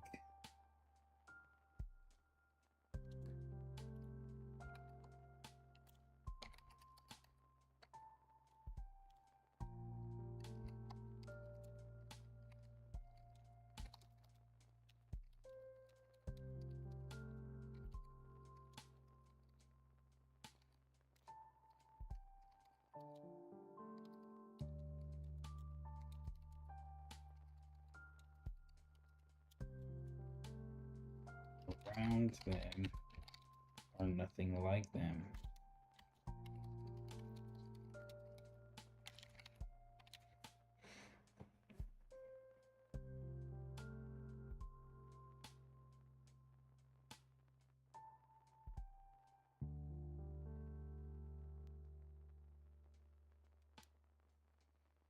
Okay.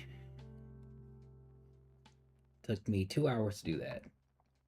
Okay, the second instance comes when Chihiro encounters a member of the Hishaku known as Hirohiko, an 18-year-old boy the same age as Chihiro who has experienced bloodshed the same way Chihiro has. This is highly relevant because he and Chihiro have taken lives before they were even that age. And because of this, Hirohiko directly thinks he and Chihiro are peers and could be friends. Chihiro, after hearing this information, doesn't want to be equated with Hirohiko, directly saying, "Don't you dare equate me with you and your heinous deeds." And after this, Hirohiko says they are equals and disappears suddenly.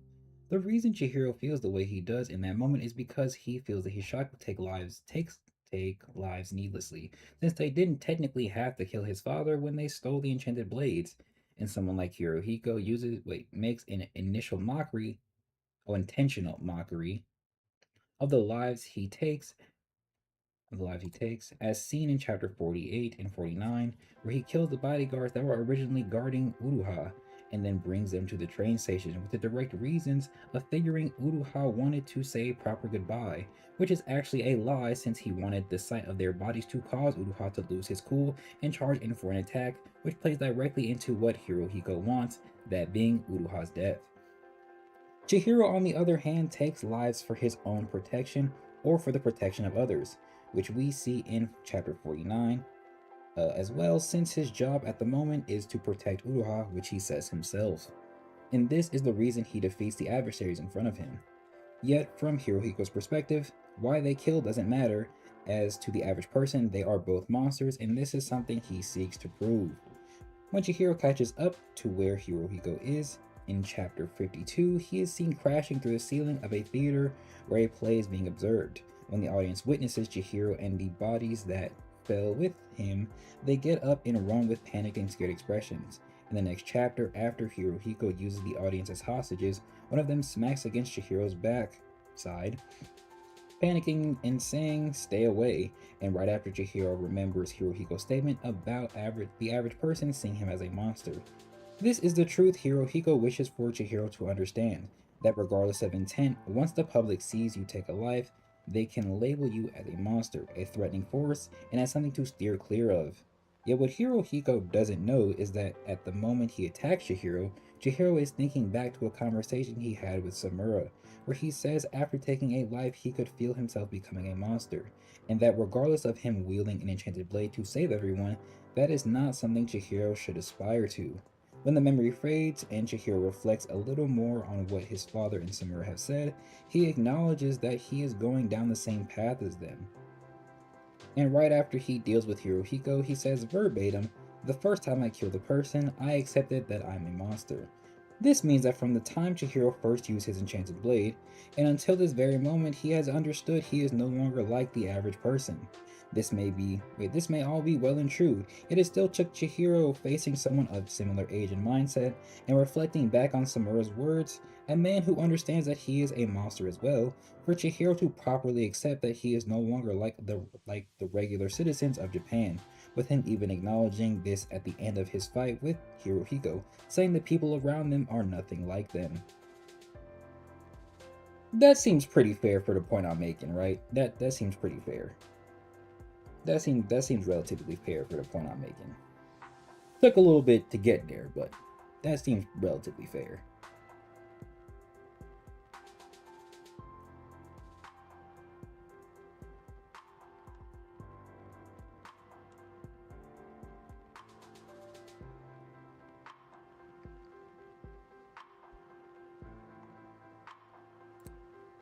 We can come back to that later. Alright, on to the next part. Okay, so let me right there, and then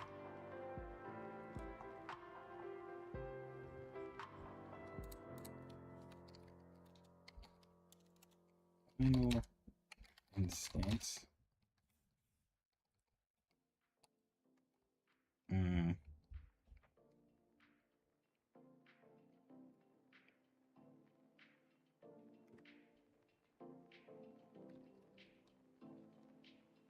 Hmm.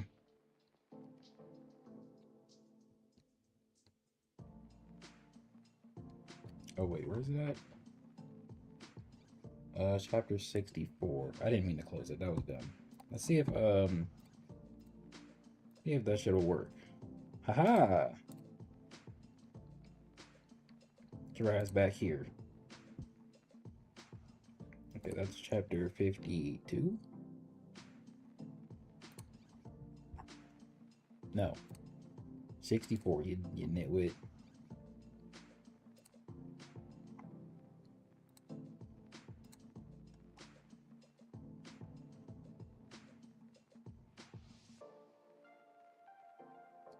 Okay, maybe I need to look at 63 before.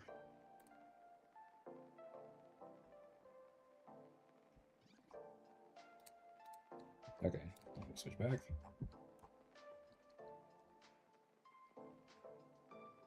Oh, this is car chase. Okay.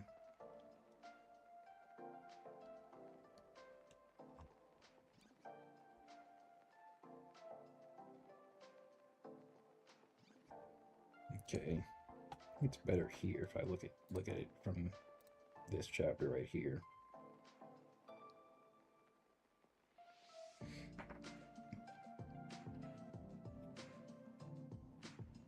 What is this dude's name?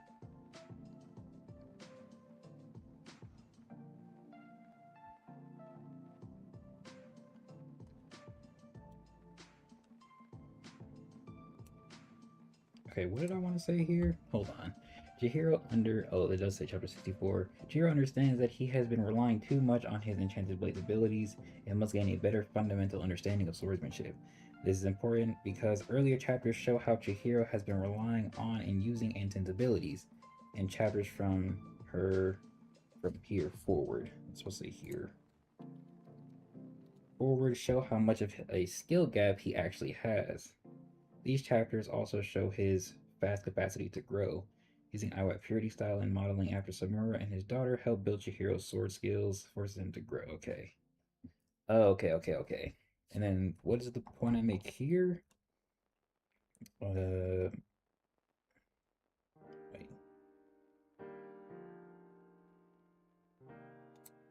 Statements. And then look inward and accept how certain characters view him, things related to him, how he views himself as a whole. Okay, this is what I want to look at right here. And then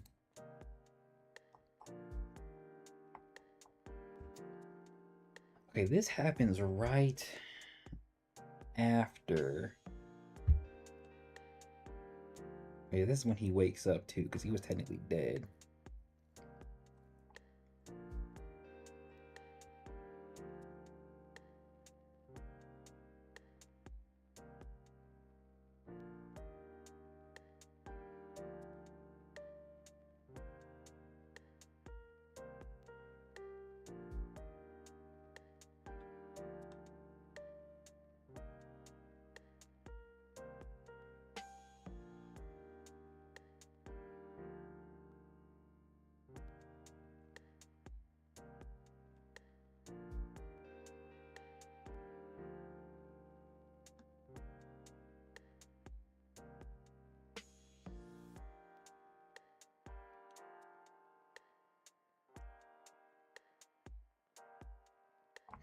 Okay, okay. What is this nigga's name, bro? I don't remember his name. Does he say it at the end or something?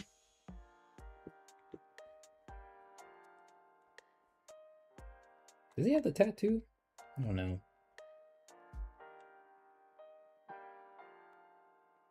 Do we even know his name? Let me see if he says it in the next chapter.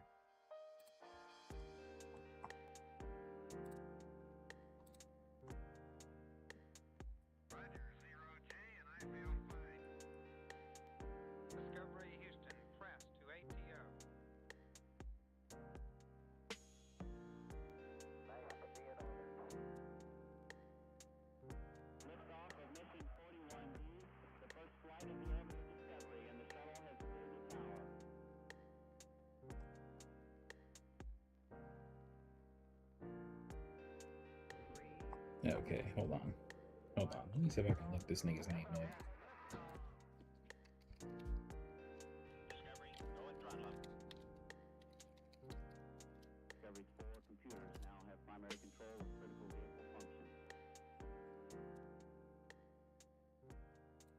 Kuguri. Fuck, man. Fuck.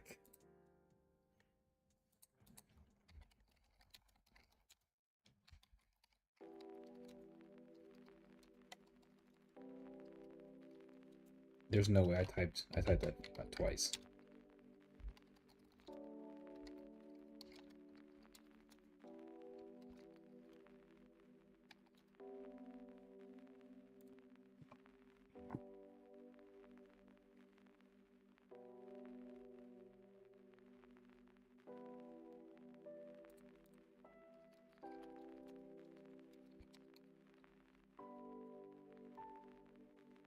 Yes, Kuguri. Bam. Okay. Now I think unlike the other instances, instead of looking at the reflection sort of near the end of the point, I want to look at the reflection at the start and see how it affects him going forward, because that's more or less what happens. There's also this, right? He says, don't be arrogant. If you can't respect the sword, don't use it.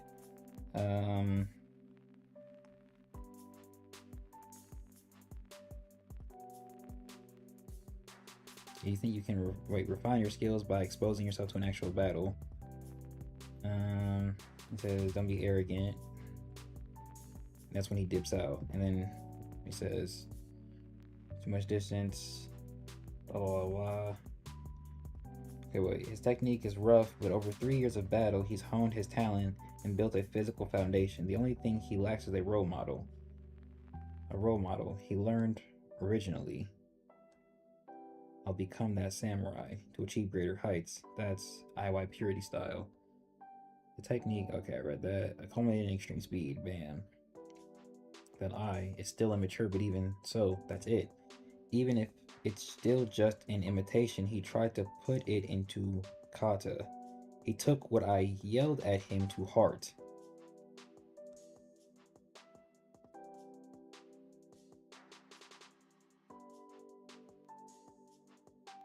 I think I have to do it like that. And what's this nigga's name? Forgot his name too.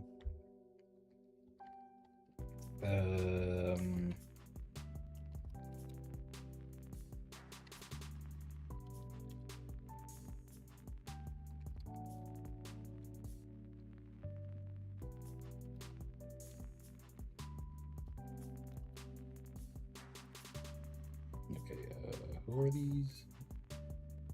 Row. There it is, Row.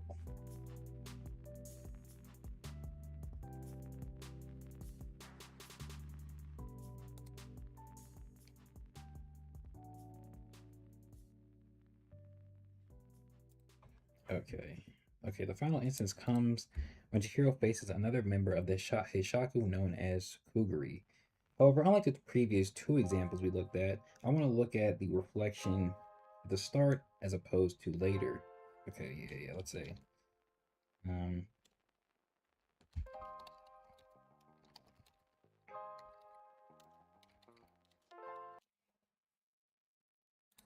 Freaking background music then stopped. Gotta start the video over. Like the previous two examples.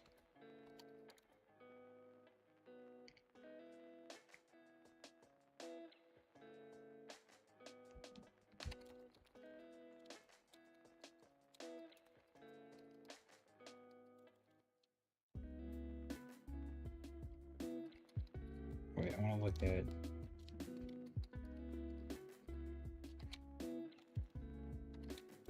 sheesh.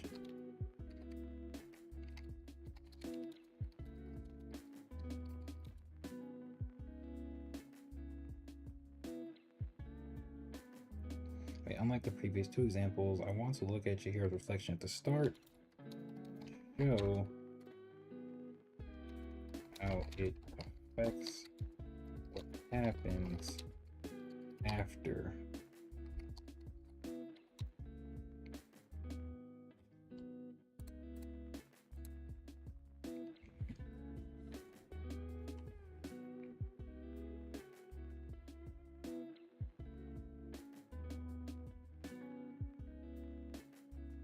Okay, let's say at the start of chapter 64.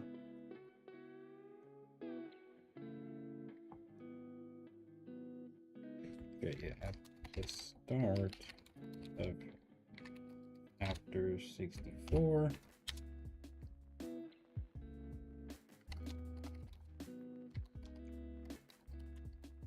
Remember, okay, I should say, think back.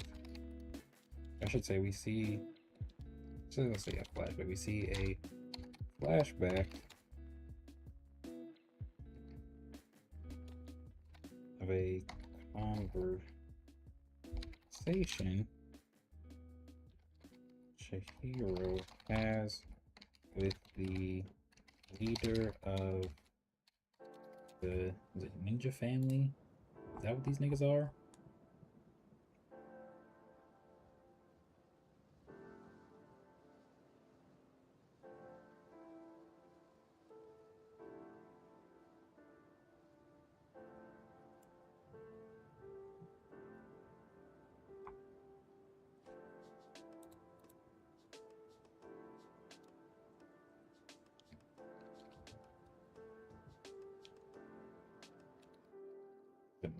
Yes, Masumi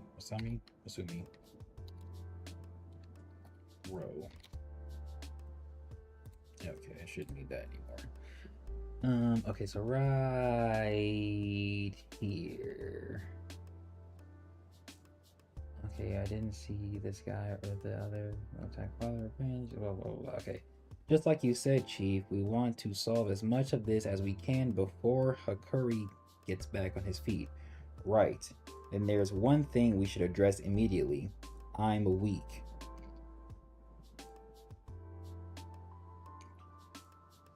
All this time, he saved me by sacrificing himself. I let him carry my burden. My weakness led Hakuri to this state, and he says that's overstating it.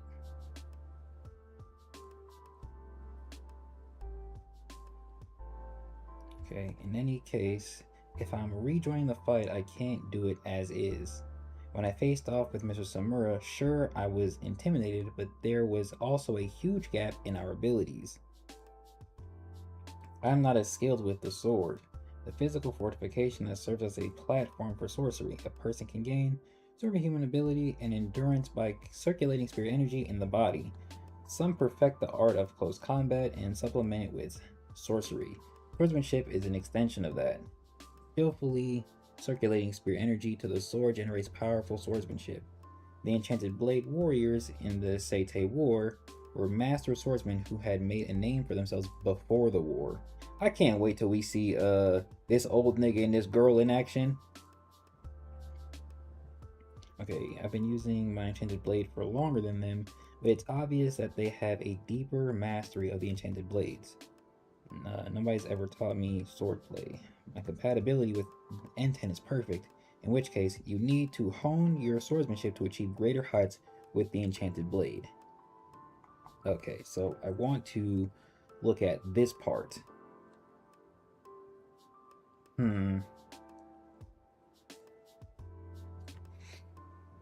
because I think I want to hit home that unlike the previous two examples, where it feels like, yeah, technically everything surrounding certain instances leads Chihiro to make these self-reflective conclusions, it kind of feels like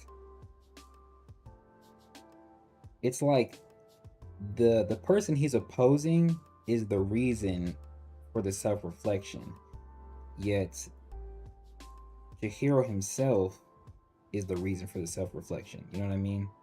So like when he fights Sojo, Sojo points out something that Chihiro didn't consider, leading Chihiro to think differently, you know, which leads to his outcome and his understanding of why Sojo would think the way he does about Kunishiki.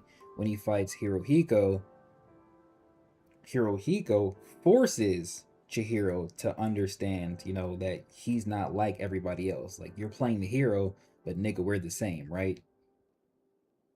But in this instance, it's Chihiro who looks outward and then looks inward himself, right? Does that make sense? Does that make sense?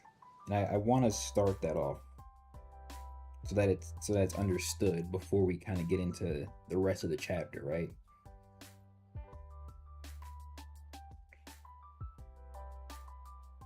Maybe I should take out that sentence so that it fits better.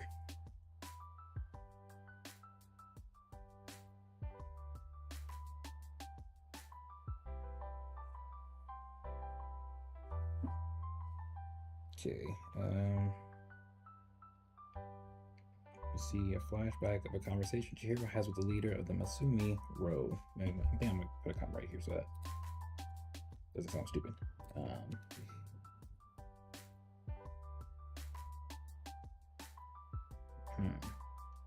I also want to get the main points off because I don't feel like paraphrasing every aspect of this conversation.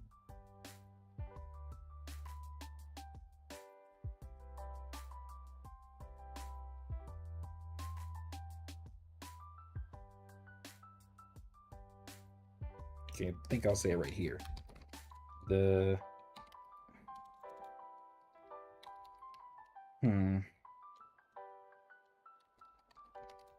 point of the conversation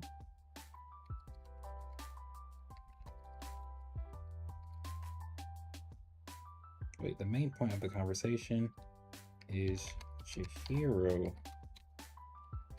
understanding that he is weak and that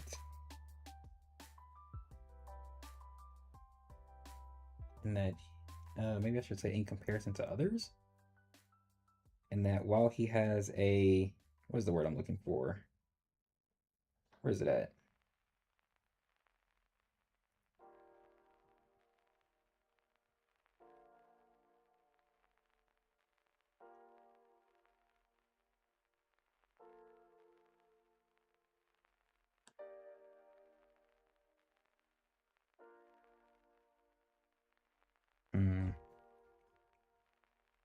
I feel like I should include Hakuri in this, because if I don't, I wouldn't feel fully accurate. The main point of the conversation is Chihiro understanding that he is weak and that he is not as skilled with the sword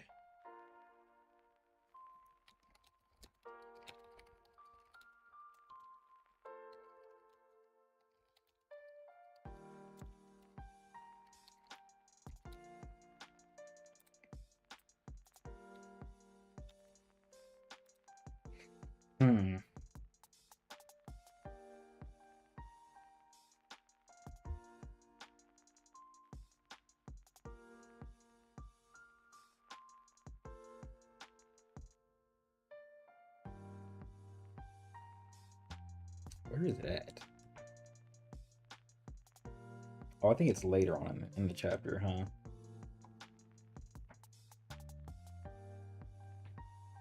Oh, I need to include this right here too. This is important. He directly says, "I've been relying on the Enchanted Blade's abilities."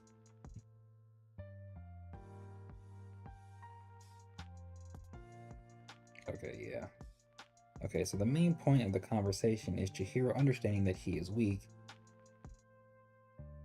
that he's been and that he's not as skilled with the sword, and that he's been relying. Yeah, that he's not as skilled with the sword, and that he's been relying too much on the enchanted blades. I should just say the intangibility. Abilities. And now he's playing Black Ops 3. Okay.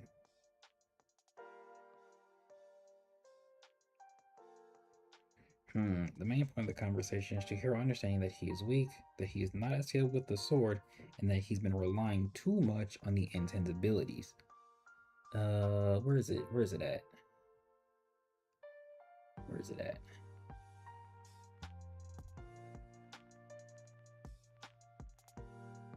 Where's the skill gap? Where's that mentioned at?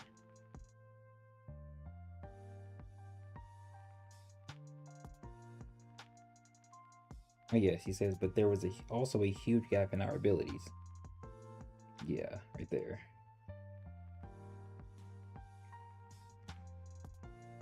I'm gonna say because of this.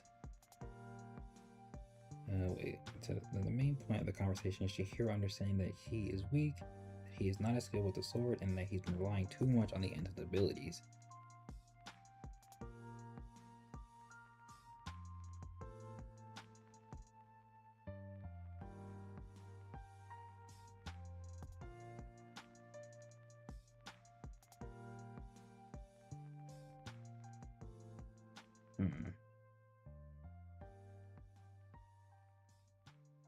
Okay, I'm gonna say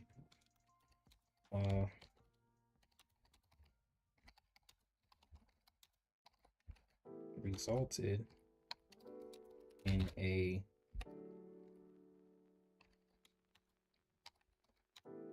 skill gap.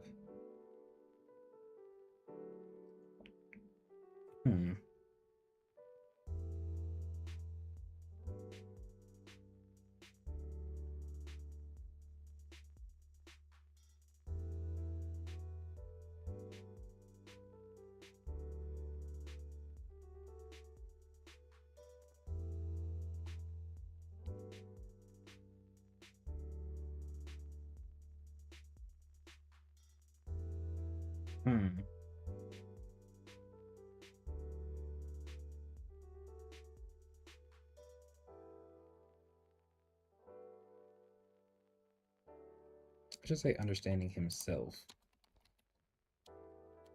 Oh wait. I should say pointing out himself. That he is weak, that he is not as skilled with the sword, and that he's been relying too much on the instance abilities.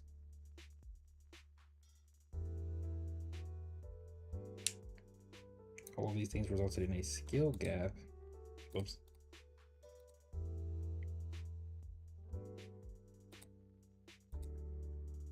No, not to himself. It's fine. It's fine the way it is. Pointing out himself that he is weak, that he is not skilled with the sword, and that he's been relying too much on the intense abilities. All these things resulted in a skill gap. I should say that's inevitably led to. Oh, I didn't spell that right at all. Inevitably led to Hakuri having to push more of and sacrifice himself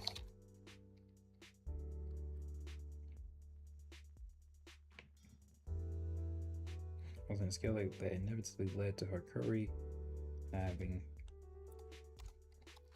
to push more of and sacrifice himself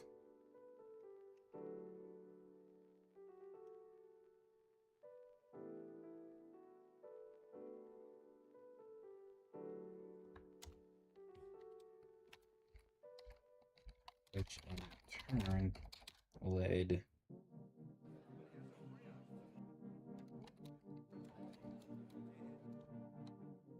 He's not like unconscious. What is he like?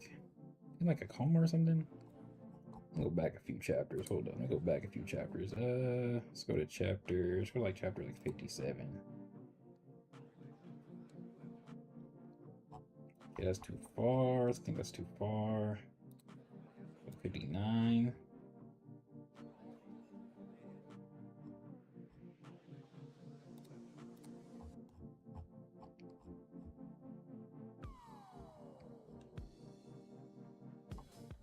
Okay, let's go to 60.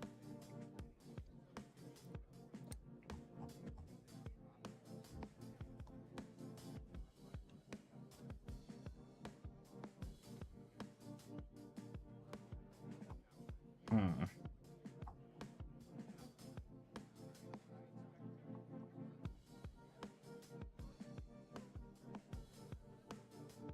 Hmm.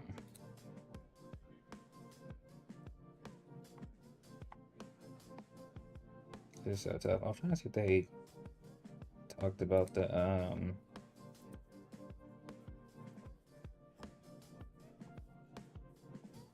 state Curry's in. I might have missed it low key actually. Maybe I should go back. The big cover.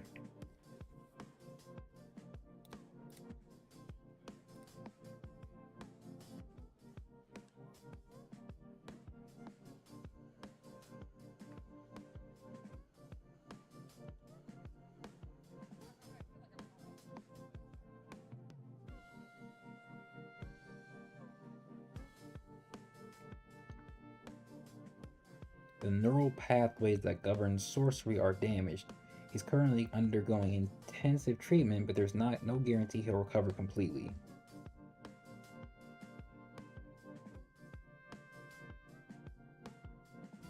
Okay. All these things resulted in a skill gap that inevitably led to Hakuri having to push more of and sacrifice himself, which in turn led him to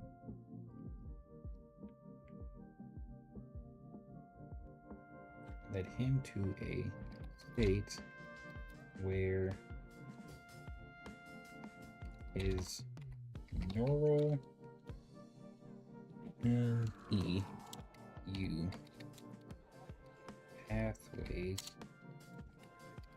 that govern sorcery will be damaged.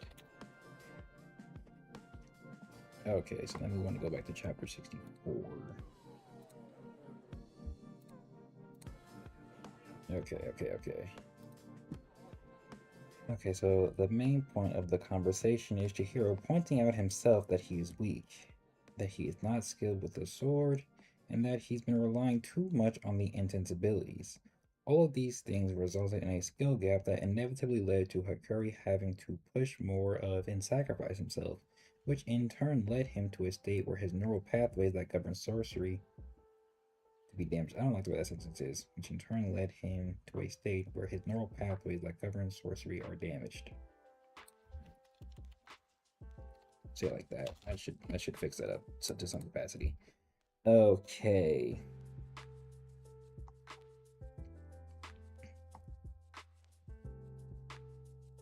Hmm.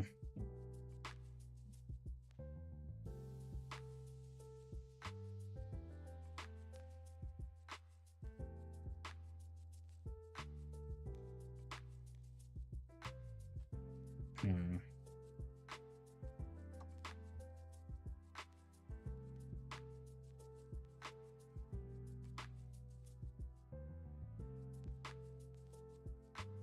Okay. Wait, the main point of the conversation is Chihiro pointing out himself that he is weak, that he is not skilled with the sword. Yeah, okay. I think I want to connect this point here.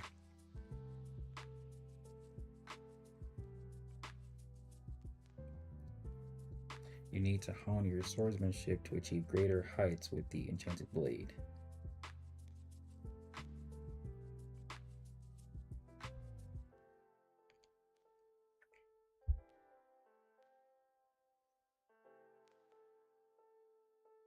Hmm.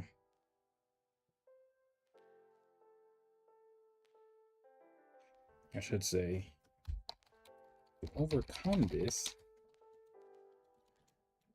and ensure it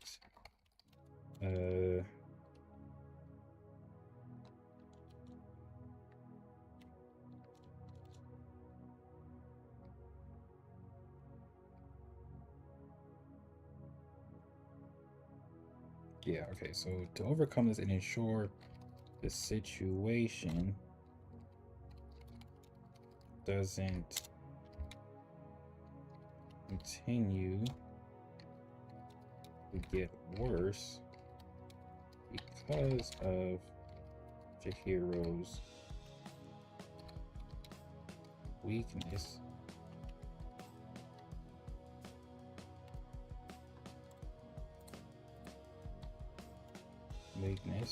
He and Ro acknowledge that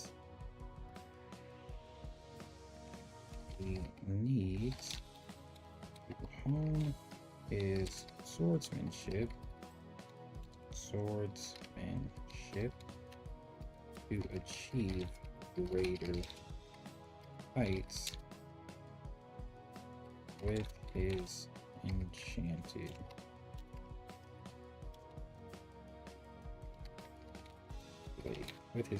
blade. I don't know how I spelled that wrong. Okay.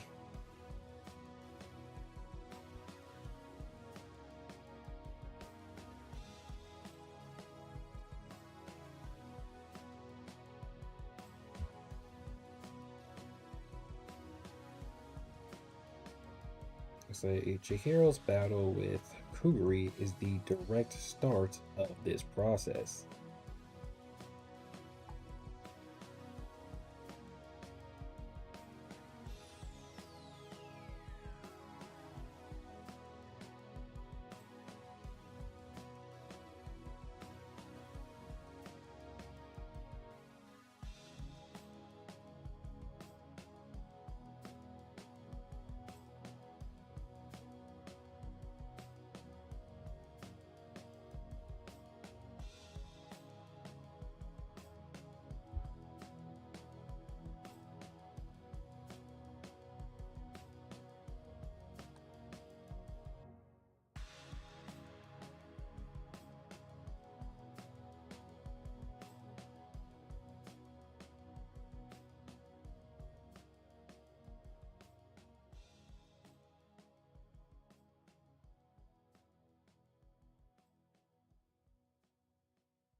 This is still so tough. The eye white purity style.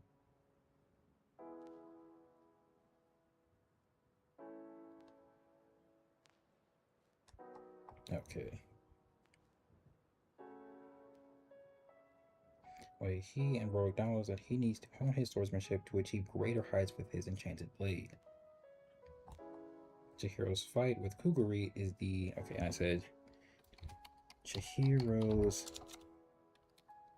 fight with Kuguri is... Wow, how did I type K?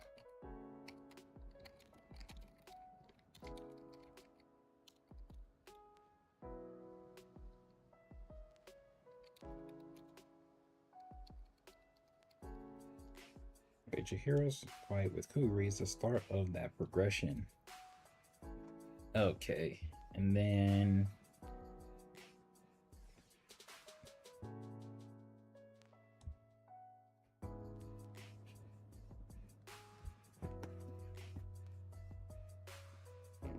Okay, right here. His technique is rough, but over 3 years of battle, he's honed his talent and built a physical foundation. The only thing he lacks is a role model. Okay, unlike Kuguri, he doesn't have the skill yet to dynamically circulate spirit energy, so he's restricted. He's restricted to pouring it into kata. What is kata exactly?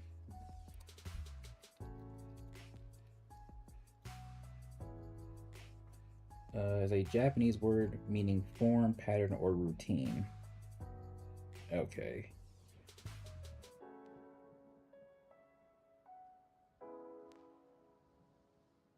Okay, okay.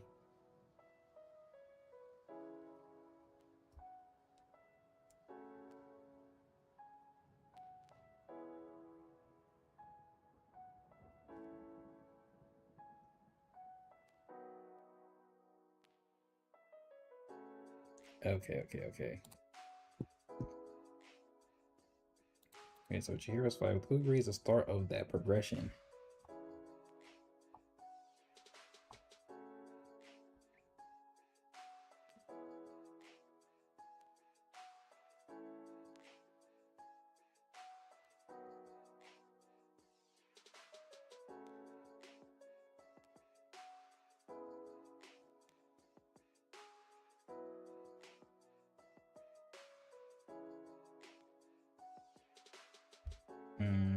Okay, so I'll say when they first clash, look at his defense, bro.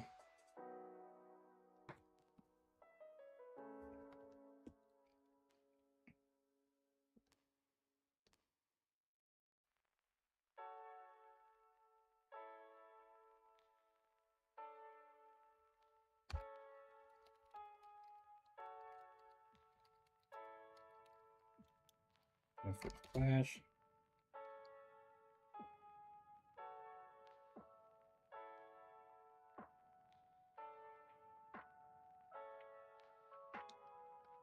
Okay, when they first clash, Kuguri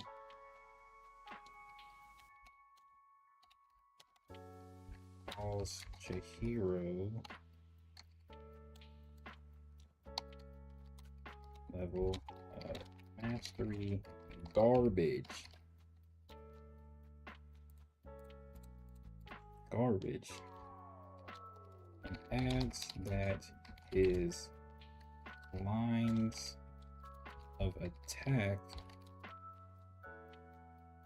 are out of whack with his spirit energy. And then we go back up here and say this is important because where's the extension? There it is. Okay.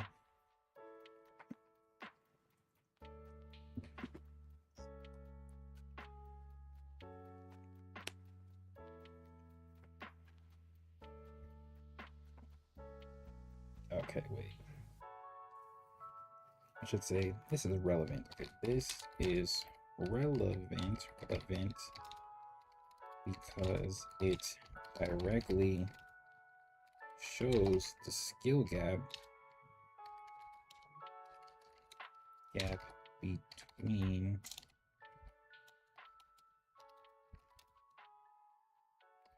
experienced and inexperienced sword fighter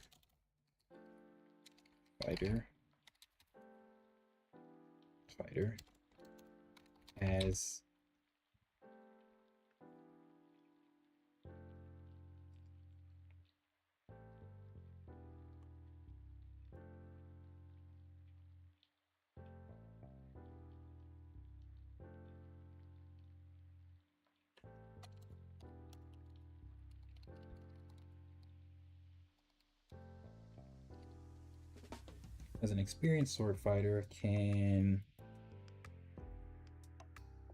skillfully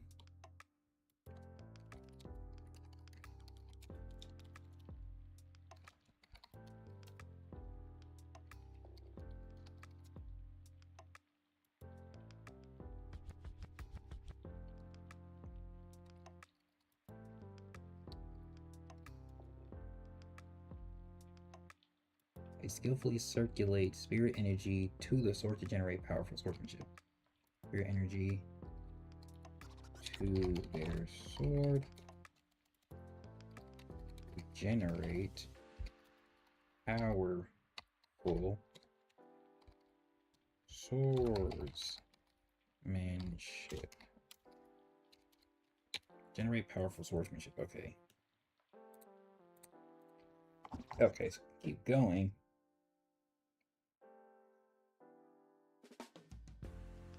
Wait, inexperienced and inexperienced sword fighter.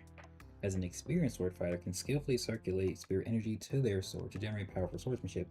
And then I'll say, which we see with Kuguri in the prior chapter, he's able to split a bust in half.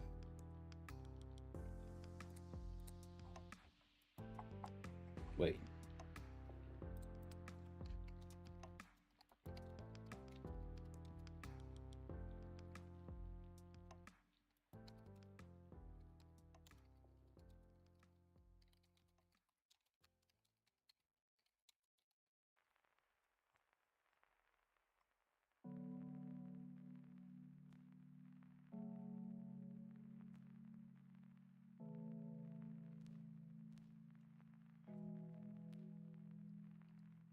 Which we see in the prior chapter, I should say, which we see in the prior chapter, as Kuguri is able to effort nicely cleave through a bus.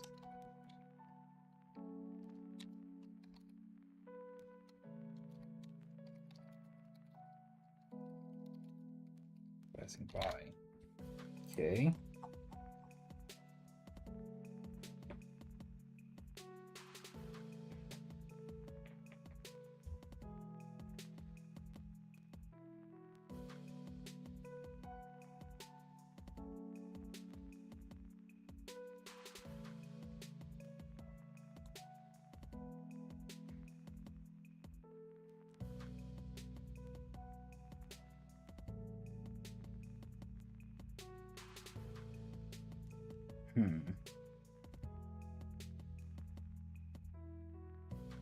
Okay, are you so far without even doing your sword play is I'll learn it here.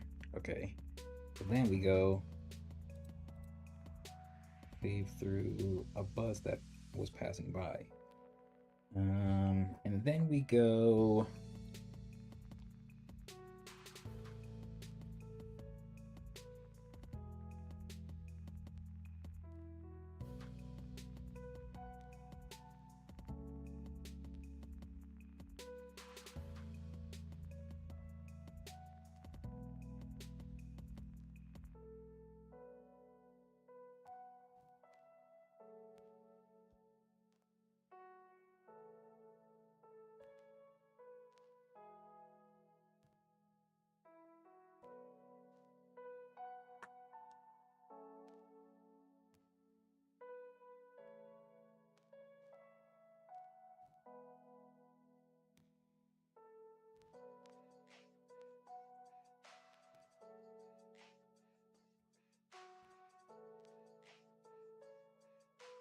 okay, so what we want to use right now is this statement, how it leads into this statement. Okay, which we see in the prior chapter as Kuguri is able to effortlessly cleave through a bus that was passing by. Even maybe I should say, like, even though Chihiro is verbally accosted.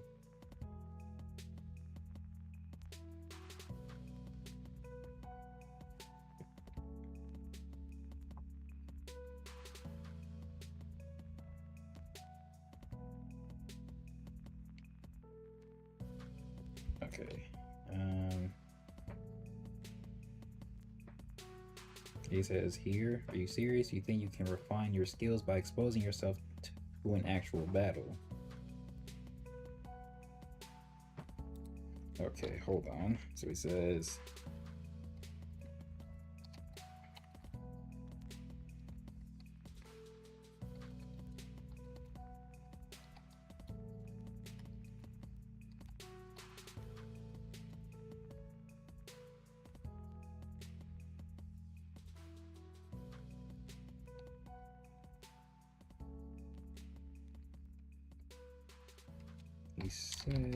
he'll Learn proper sword play in this battle.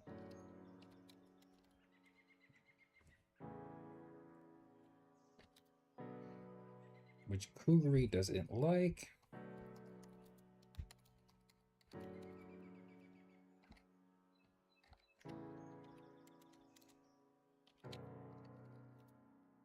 That is not supposed to say Kuguri.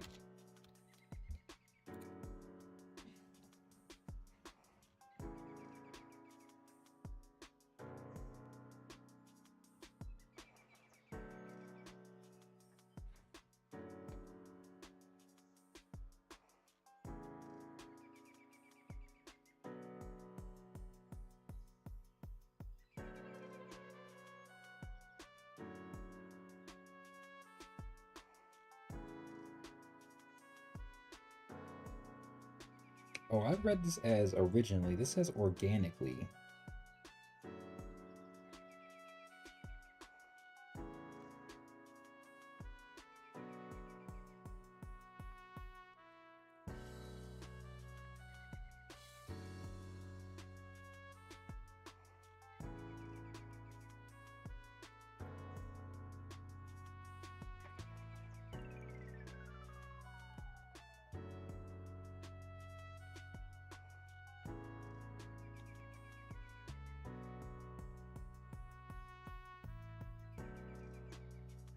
Okay.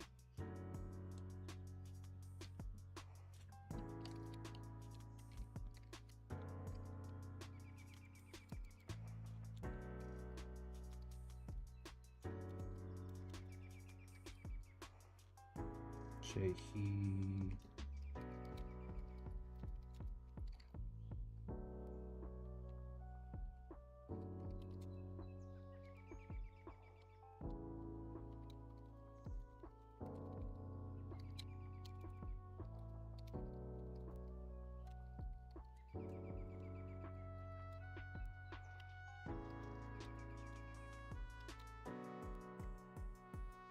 Okay.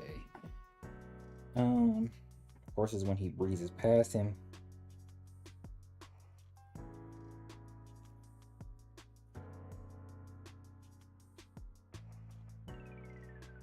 Wait.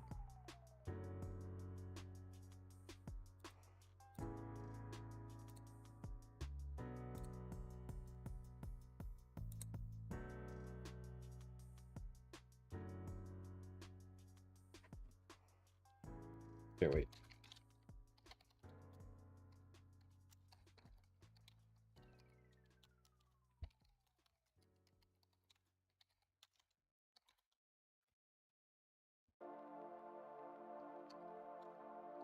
Focus.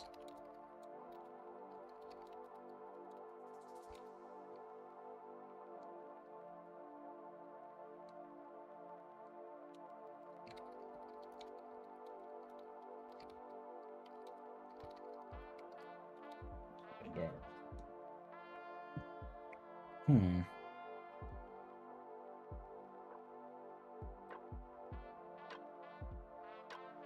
Okay. Let me take a quick sip of my drink real quick. W Bev.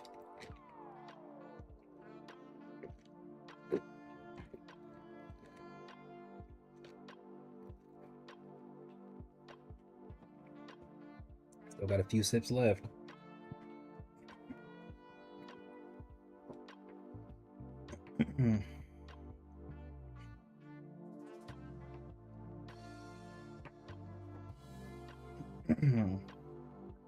Okay.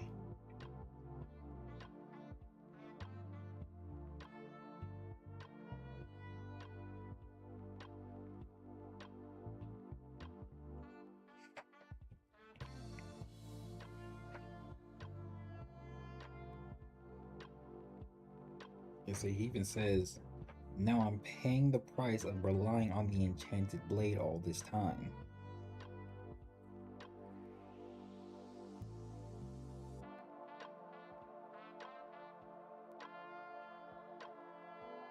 So I'm gonna say,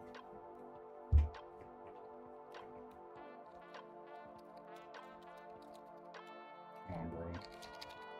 Distance between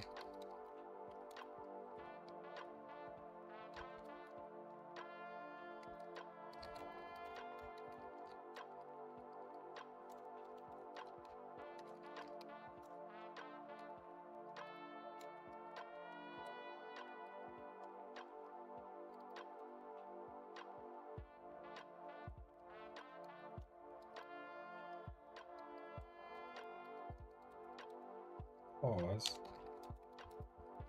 knowledge, acknowledge. Come on. That he is paying price relying on his enchanted blade too much.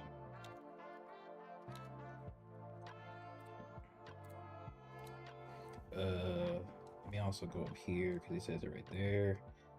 Physical fortification that serves as a platform for sorcery. A person can gain superhuman ability, agility, and endurance by circulating spirit energy in the body, right? And then I'll say that he's paying the price of relying on his enchanted blade too much. And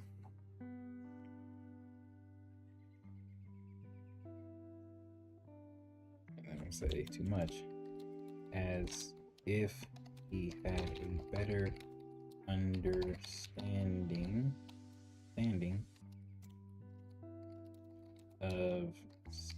be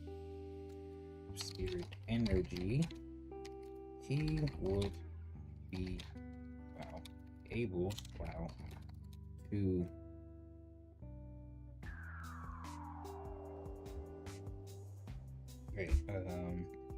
as if he had a better understanding of spirit energy, he would be able to it through his body better and use that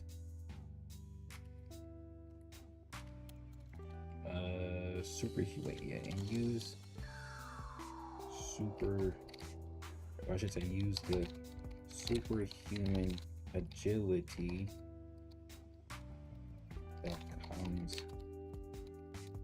with that to catch up to Kagurabachi. Oh, you're hitting up, not comma. Okay, let's scroll back down. Okay, as the distance between Chihiro and Kagurabachi grows farther, Chihiro is forced to pause and acknowledge that he is paying the price of relying on his enchanted blade too much. As if he had a better understanding of spirit energy, he would be able to circulate it through his body better and use a superhuman agility that comes with that to catch up to Kagurabachi. He then acknowledges that Kagurabachi is right.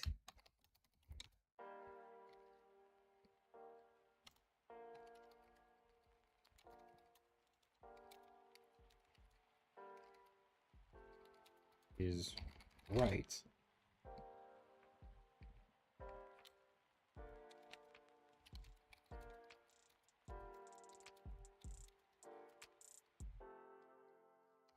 Expect to master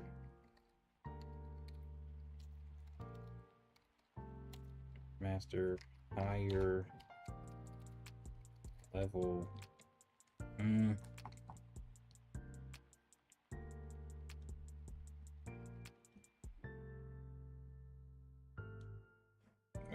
says that he cannot expect to master higher levels of swordplay. I say swordplay or swordsmanship.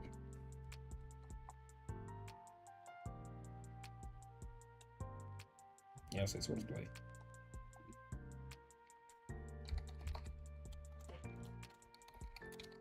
Overnight. Okay, how do I describe this next part? Okay, yeah, he then acknowledges that Kagurabachi is right and says that he cannot expect to master higher levels of swordplay overnight.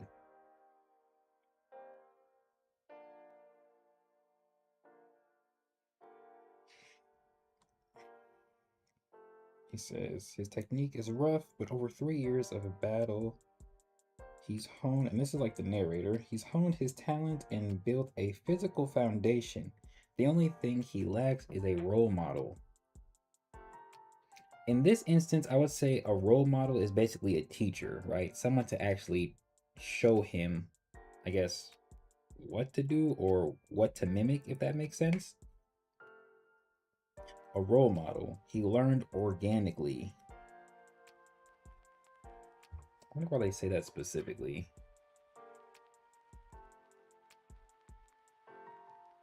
And then he goes back to Hakuri saying he needs a samurai in his life. And then let me just look at the definition of samurai real quick.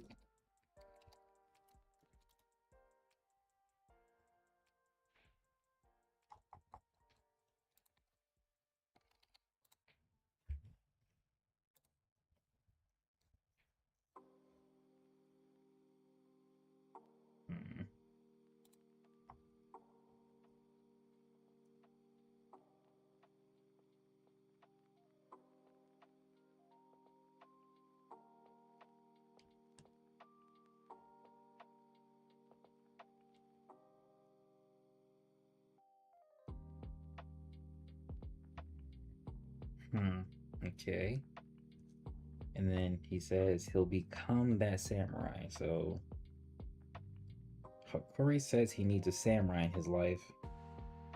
And now Chihiro is saying he'll become that samurai.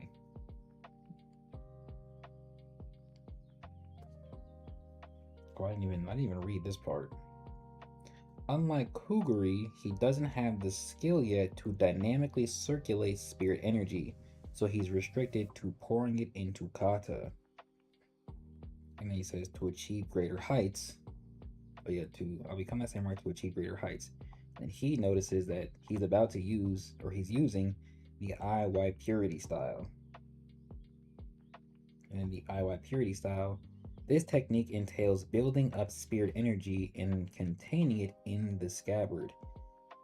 The energy releases explosively when you draw the sword, which we see as it literally starts to pour out, culminating in extreme speed. So, and then of course, he moves so fast that he directly catches up to where Kuguri is, right? And then he says that I is still immature, but even so, that's it. Even if it's still just an imitation, he tried to put it into kata. He took what I yelled at him to heart. Right? And it says, so since he doesn't have the skill to move at the level this character is at, right? Where's it? Yeah, at the level this character is at, because if he did, he'd be able to just run and catch him up to him easier, which is almost what they're doing. Instead of doing that, he went a different route, right? And at the same time, instead of forcefully trying to circulate spirit energy in his body, he mimics Samura in the IY purity style and poured it into kata, which is the foundation of any real martial art, right? And because of that, and the specific kata he chose, he's able to build up speed when he draws his blade so that he can properly catch up to Kuguri, right? And then their fight can better progress.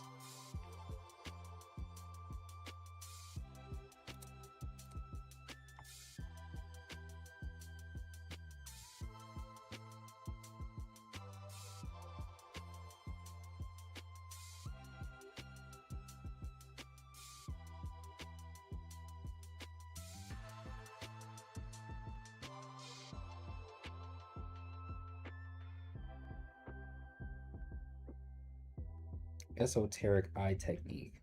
The principle is simple, but it requires a special type of movement. It's extremely hard to learn.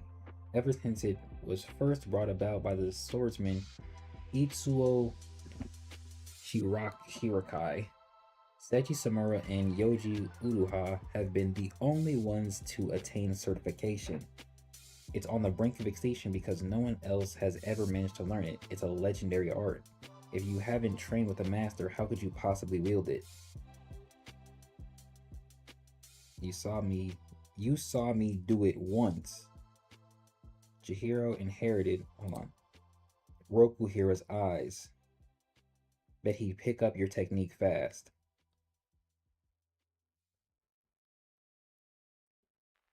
A master swordsmith can gauge the steel's changing temperature and composition slowly by sight while molding it into a sword.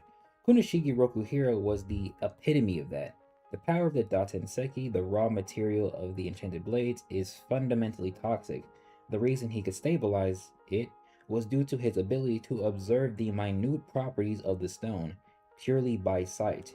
He could draw out the Datenseki's stabilizing properties. Chihiro witnessed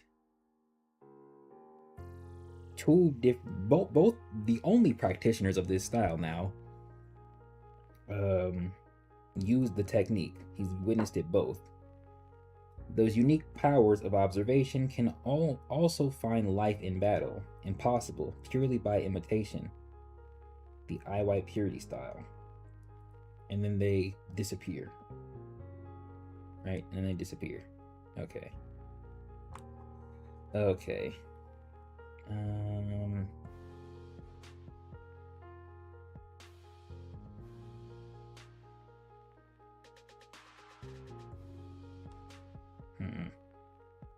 Okay.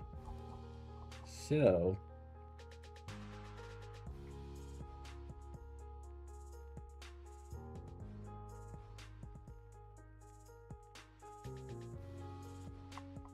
okay. Okay, wait. He then acknowledges that Kuguri is right and says that he cannot expect to master higher levels of swordplay overnight.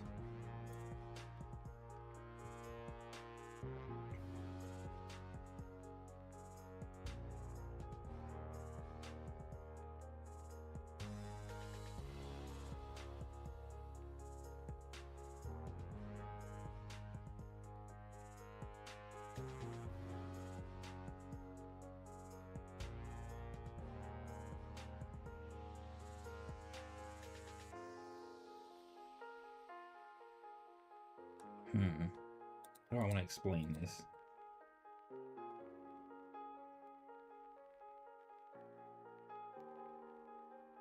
Okay, his technique is rough, but over 3 years of battle, he's honed his talent and built a physical foundation.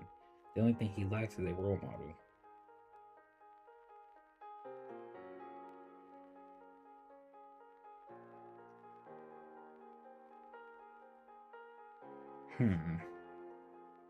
Okay, wait.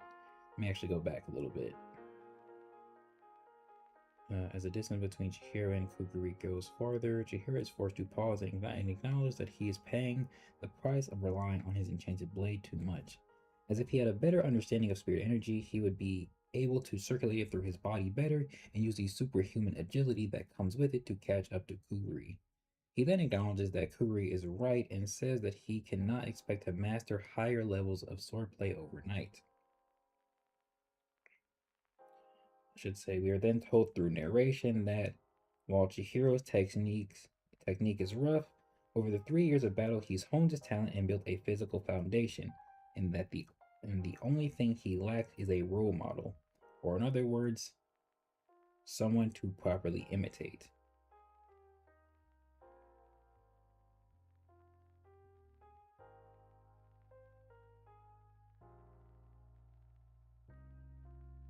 Yes.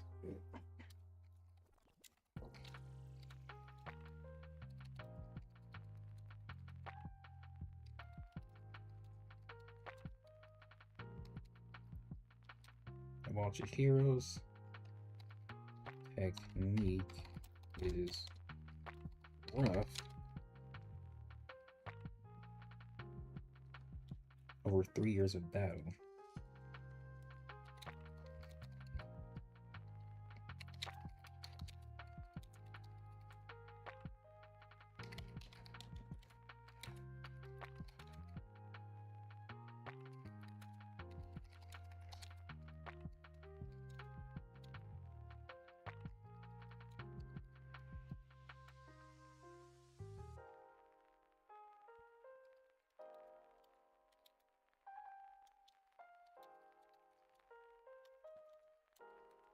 only thing, come on, thing he lacks is a role model.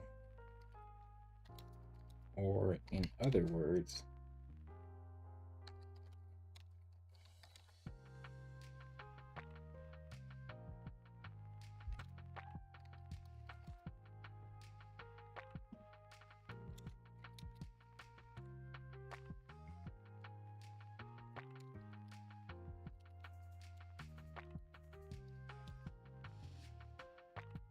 someone he can imitate.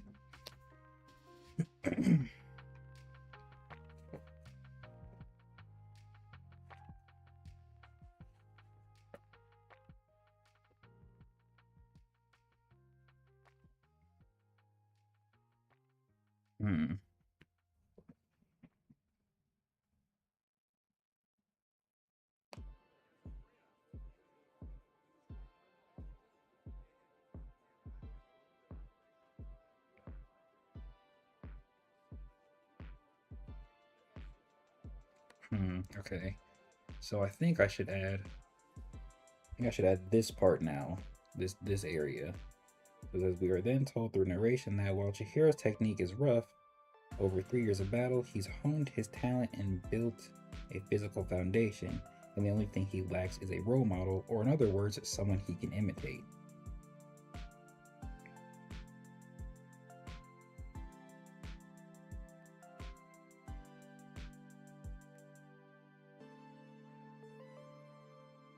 And kata is the foundation of any martial art.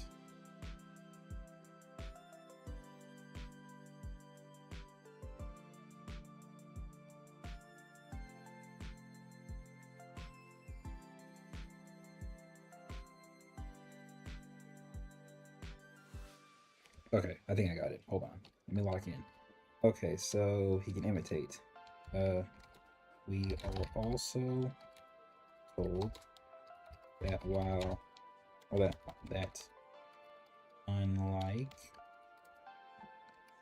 Kuguri,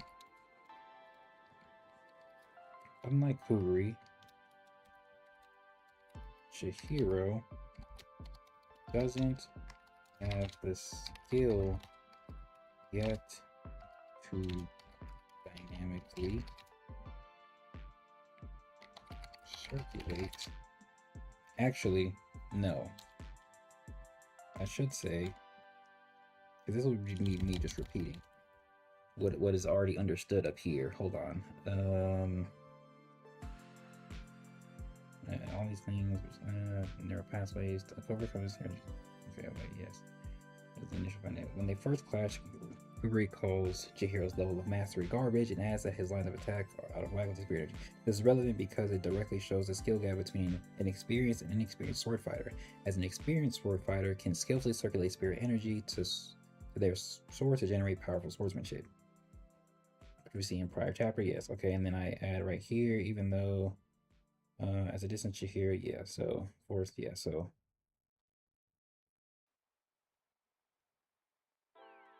I should say it like this. We are also told that due to Chihiro's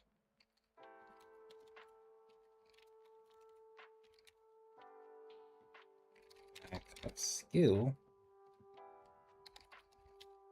he is restricted to only being able to pour his spirit energy into kata, which is the foundation of any martial art. With all of these things told to the reader and understood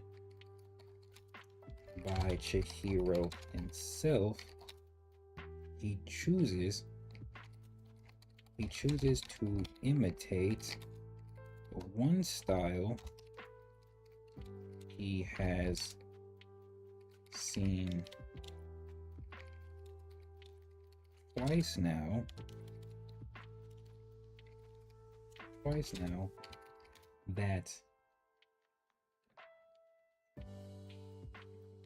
that will not only build up the foundations of his swordsmanship,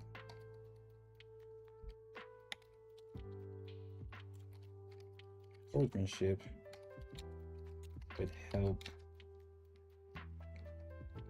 him achieve his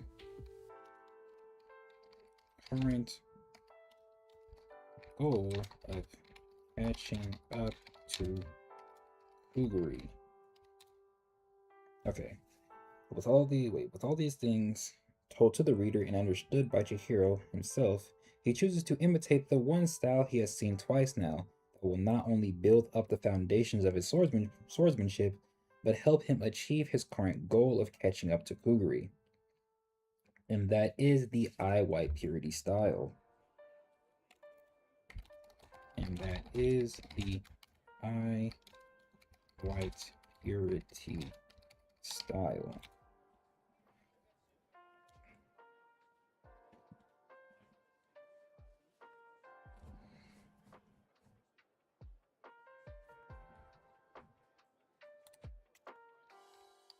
Is it better? Yeah, that's good. Okay. Okay, this is coming together decently well. A little hard, but it's coming together well.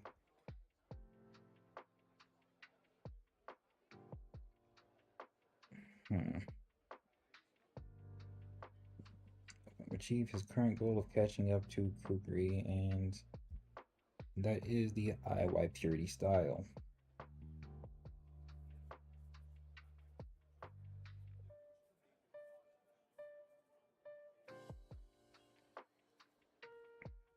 A style that entails building up spirit energy and containing it in the scabbard.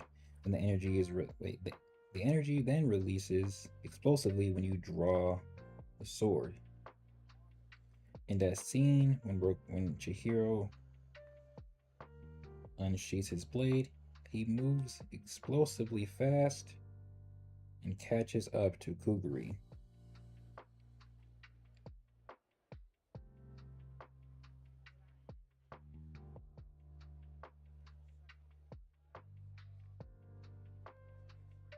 Okay, hold on. And that is the IY Purity style.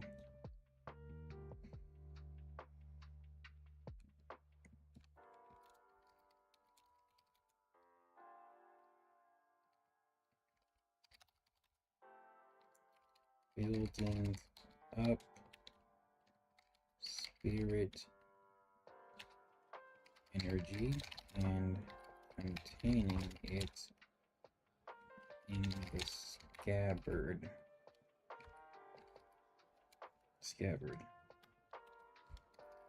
Energy, then energy.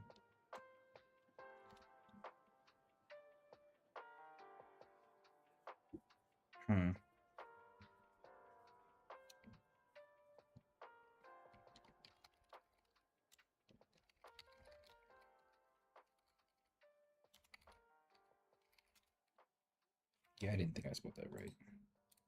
Explosively when you draw the sword.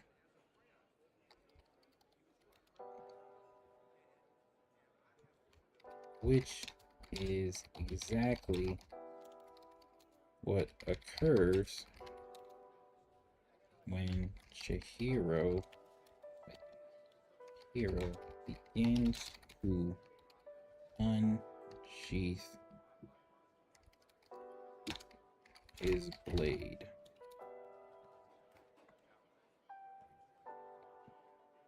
Oh, wait, hold on. Scabbard. Hold on. Scabbard. Culminating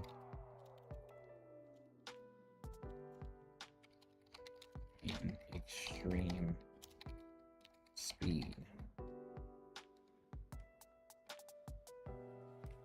Oh, I did this in the wrong place.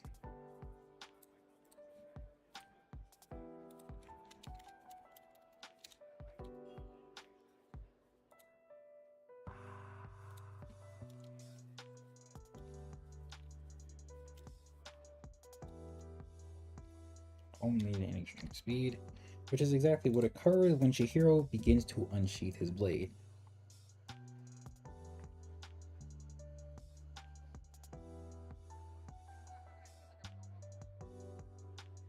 Hold on, wait.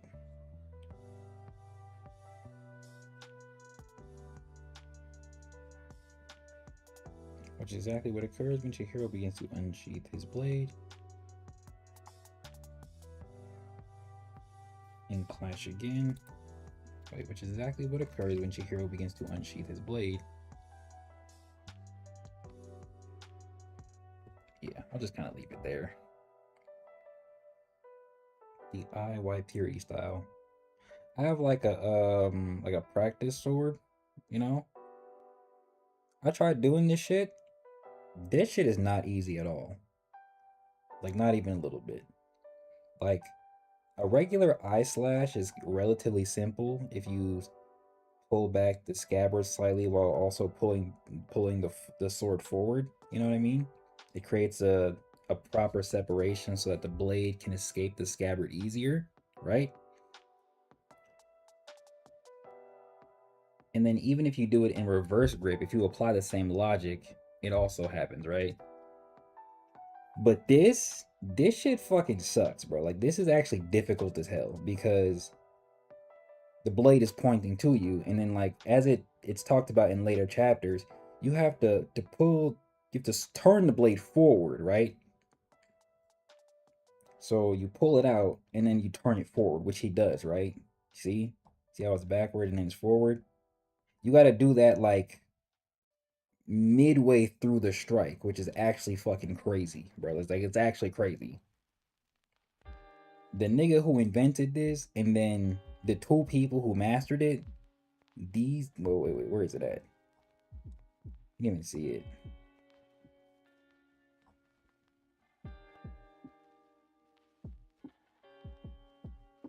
It was in the next chapter. I thought he showed both of them, but these two niggas, maybe it is in this next chapter. Where is it at? Yeah, here it is. These two niggas, crazy. And then, like we saw when we were taking the notes, Samura's daughter was able to like understand it as well. Man, that shit crazy. That shit's actually crazy. Okay, wait. So let's read back what I have so far. The final instance comes when Chihiro faces another member of the Hishaku known as Kuguri. Unlike the previous two examples, I think I might just cut this part out. At the start of chapter 64, we see a flashback of a conversation Chihiro has with the leader of the Masumi Road. The main point of the conversation is Chihiro pointing out himself that he is weak, that he is not as skilled with the sword, and that he's been relying too much on intense abilities. All of these things resulted in a skill gap that inevitably led to Hakuri having to push more of and sacrifice himself, which in turn led him to a state where his neural pathways that govern sorcery wait. I think it's which in turn led him to a state where his neural pathways that govern sorcery are damaged.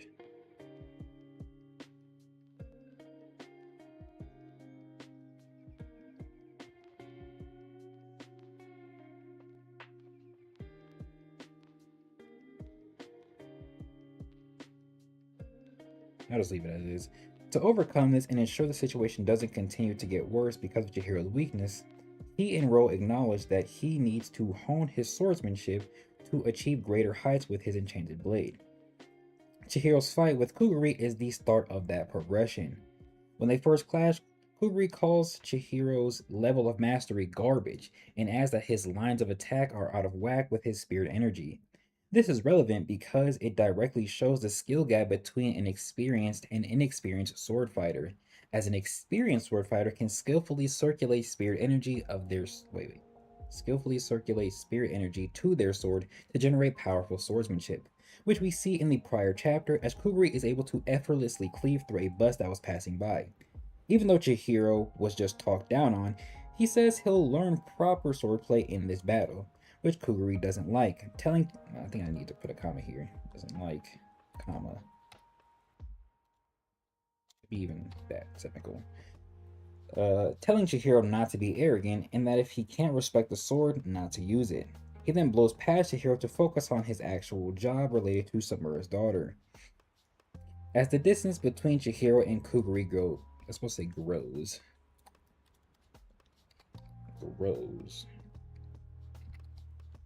Further, Chihiro is forced to pause and acknowledge that he is paying the price of relying on his enchanted blade too much. As if he had better understanding of spirit energy, he would be able to circulate it through his body better and use the superhuman agility that comes with that to catch up to Kuguri. He then acknowledges that Kuguri is right and says that he cannot expect to master higher levels of swordplay overnight. We are then told through narration that while Chihiro's technique is rough, over 3 years of battle, he's honed his talent and built a physical foundation. And the only thing he lacks is a role model. Or, in other words, someone he can imitate. We are also told that due to Chihiro's lack of skill, he is restricted to only being able to pour his spirit energy into kata, which is the foundation of any martial art. With all of these things told to the reader and understood by Chihiro himself, he chooses to imitate the one style he has seen twice now, that will not only build up the foundation of his swordsmanship, but help him achieve his current goal of catching up to Kuguri. And that is the IY Purity style, a style that entails building up spirit energy and containing it in the scabbard. The energy then releases explosively when you draw the sword, culminating in extreme speed, which is exactly what occurs when Chihiro begins to unsheath his blade. Should add, this allows, it's like I already said what it allows for, so I don't really want to repeat myself. Because I say it would help him achieve his current goal of catching up to Kuguri, and that is the IY Purity style. Because in video, I would basically try and use this panel, and then this panel, right? And then, or maybe I would like do like a dual panel. I would like use this and like put this here or something like that, or like maybe use this all together, something like that, probably. Actually, I think that make a little bit more sense. And then maybe like put this together, right? Because I wouldn't really need to say anything else at that point. I don't think I need to say anything about this part of the point anymore. I do kind of want to move on. Because what is 65? 65 just enhances why he can learn that so well.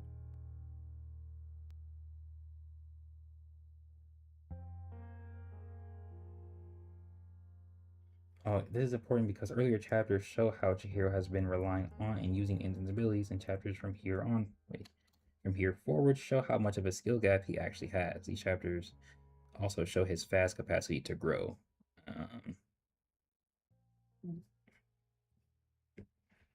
Okay.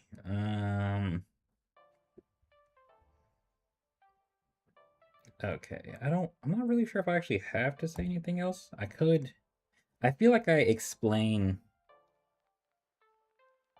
Like I use the chapter we are reading to acknowledge why there's a skill gap, so I don't really feel the need to pull prior examples of Chihiro relying on the Enten's abilities, right? I don't feel the need to do that. What I would want to do now is kind of wrap all of this up in a nice little bow and properly,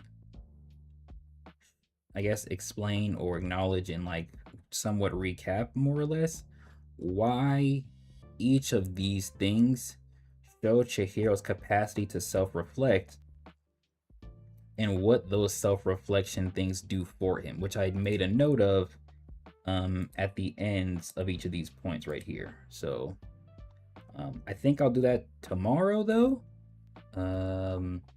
We made some pretty good progress in 3 hours. We basically, I'd say we knocked out. Okay, so this was already here. I'd say we're about 75% done with this section by itself in 3 hours. That's not bad. That's not bad. That's not, and mind you, this is my first time trying to do something with Kagurabachi. So I think so far I'm doing a decent job. I definitely can do a little bit better. So I will, before the finished product, I'm gonna go back, reread, and see if I can change some things to make it fit better for what I want to say. But that's also why I'm adding a sort of conclusional aspect to this part, so that if anything sounded off in the explanations prior, I can sort of re-explain them in a way that makes a little bit more sense and might be a little bit more concise, right? But with that being said, I think I'm gonna end the stream right here.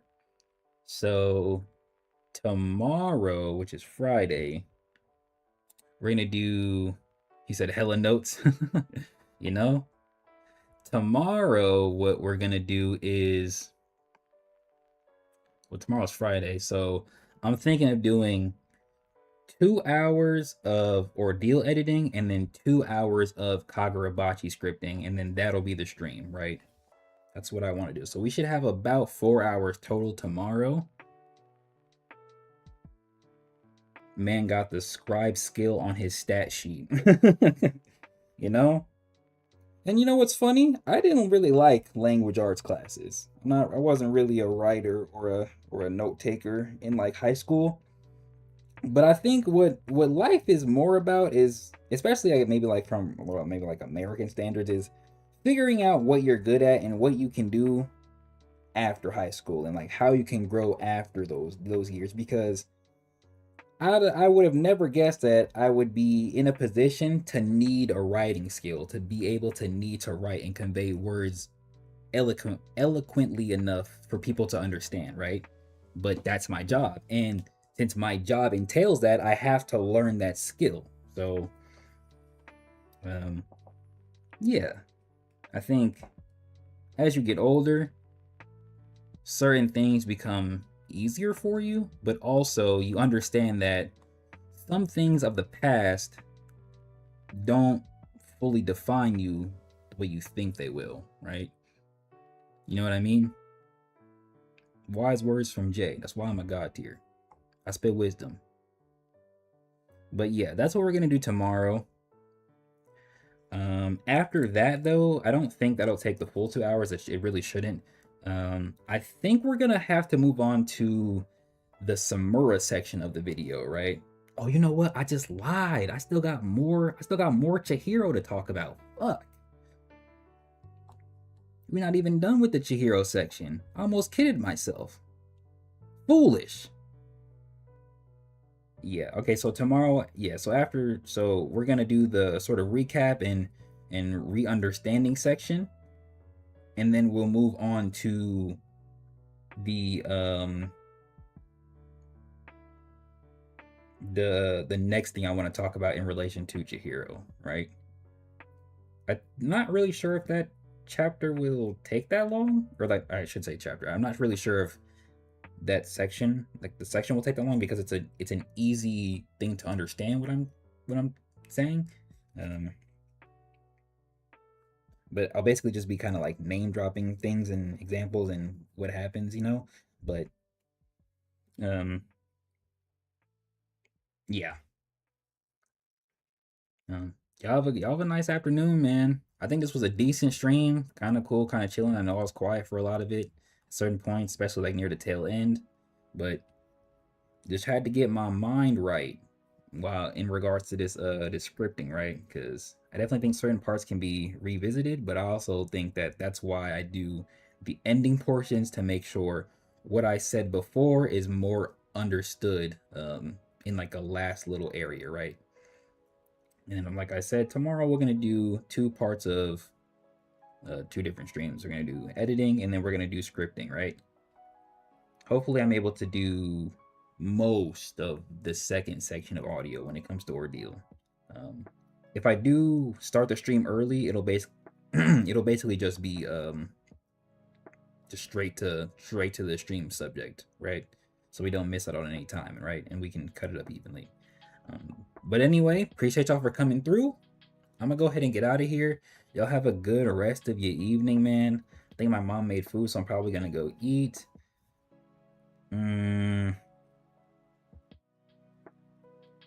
Make sure y'all eat something. Make sure y'all drink something. It's Thursday. It's almost Friday.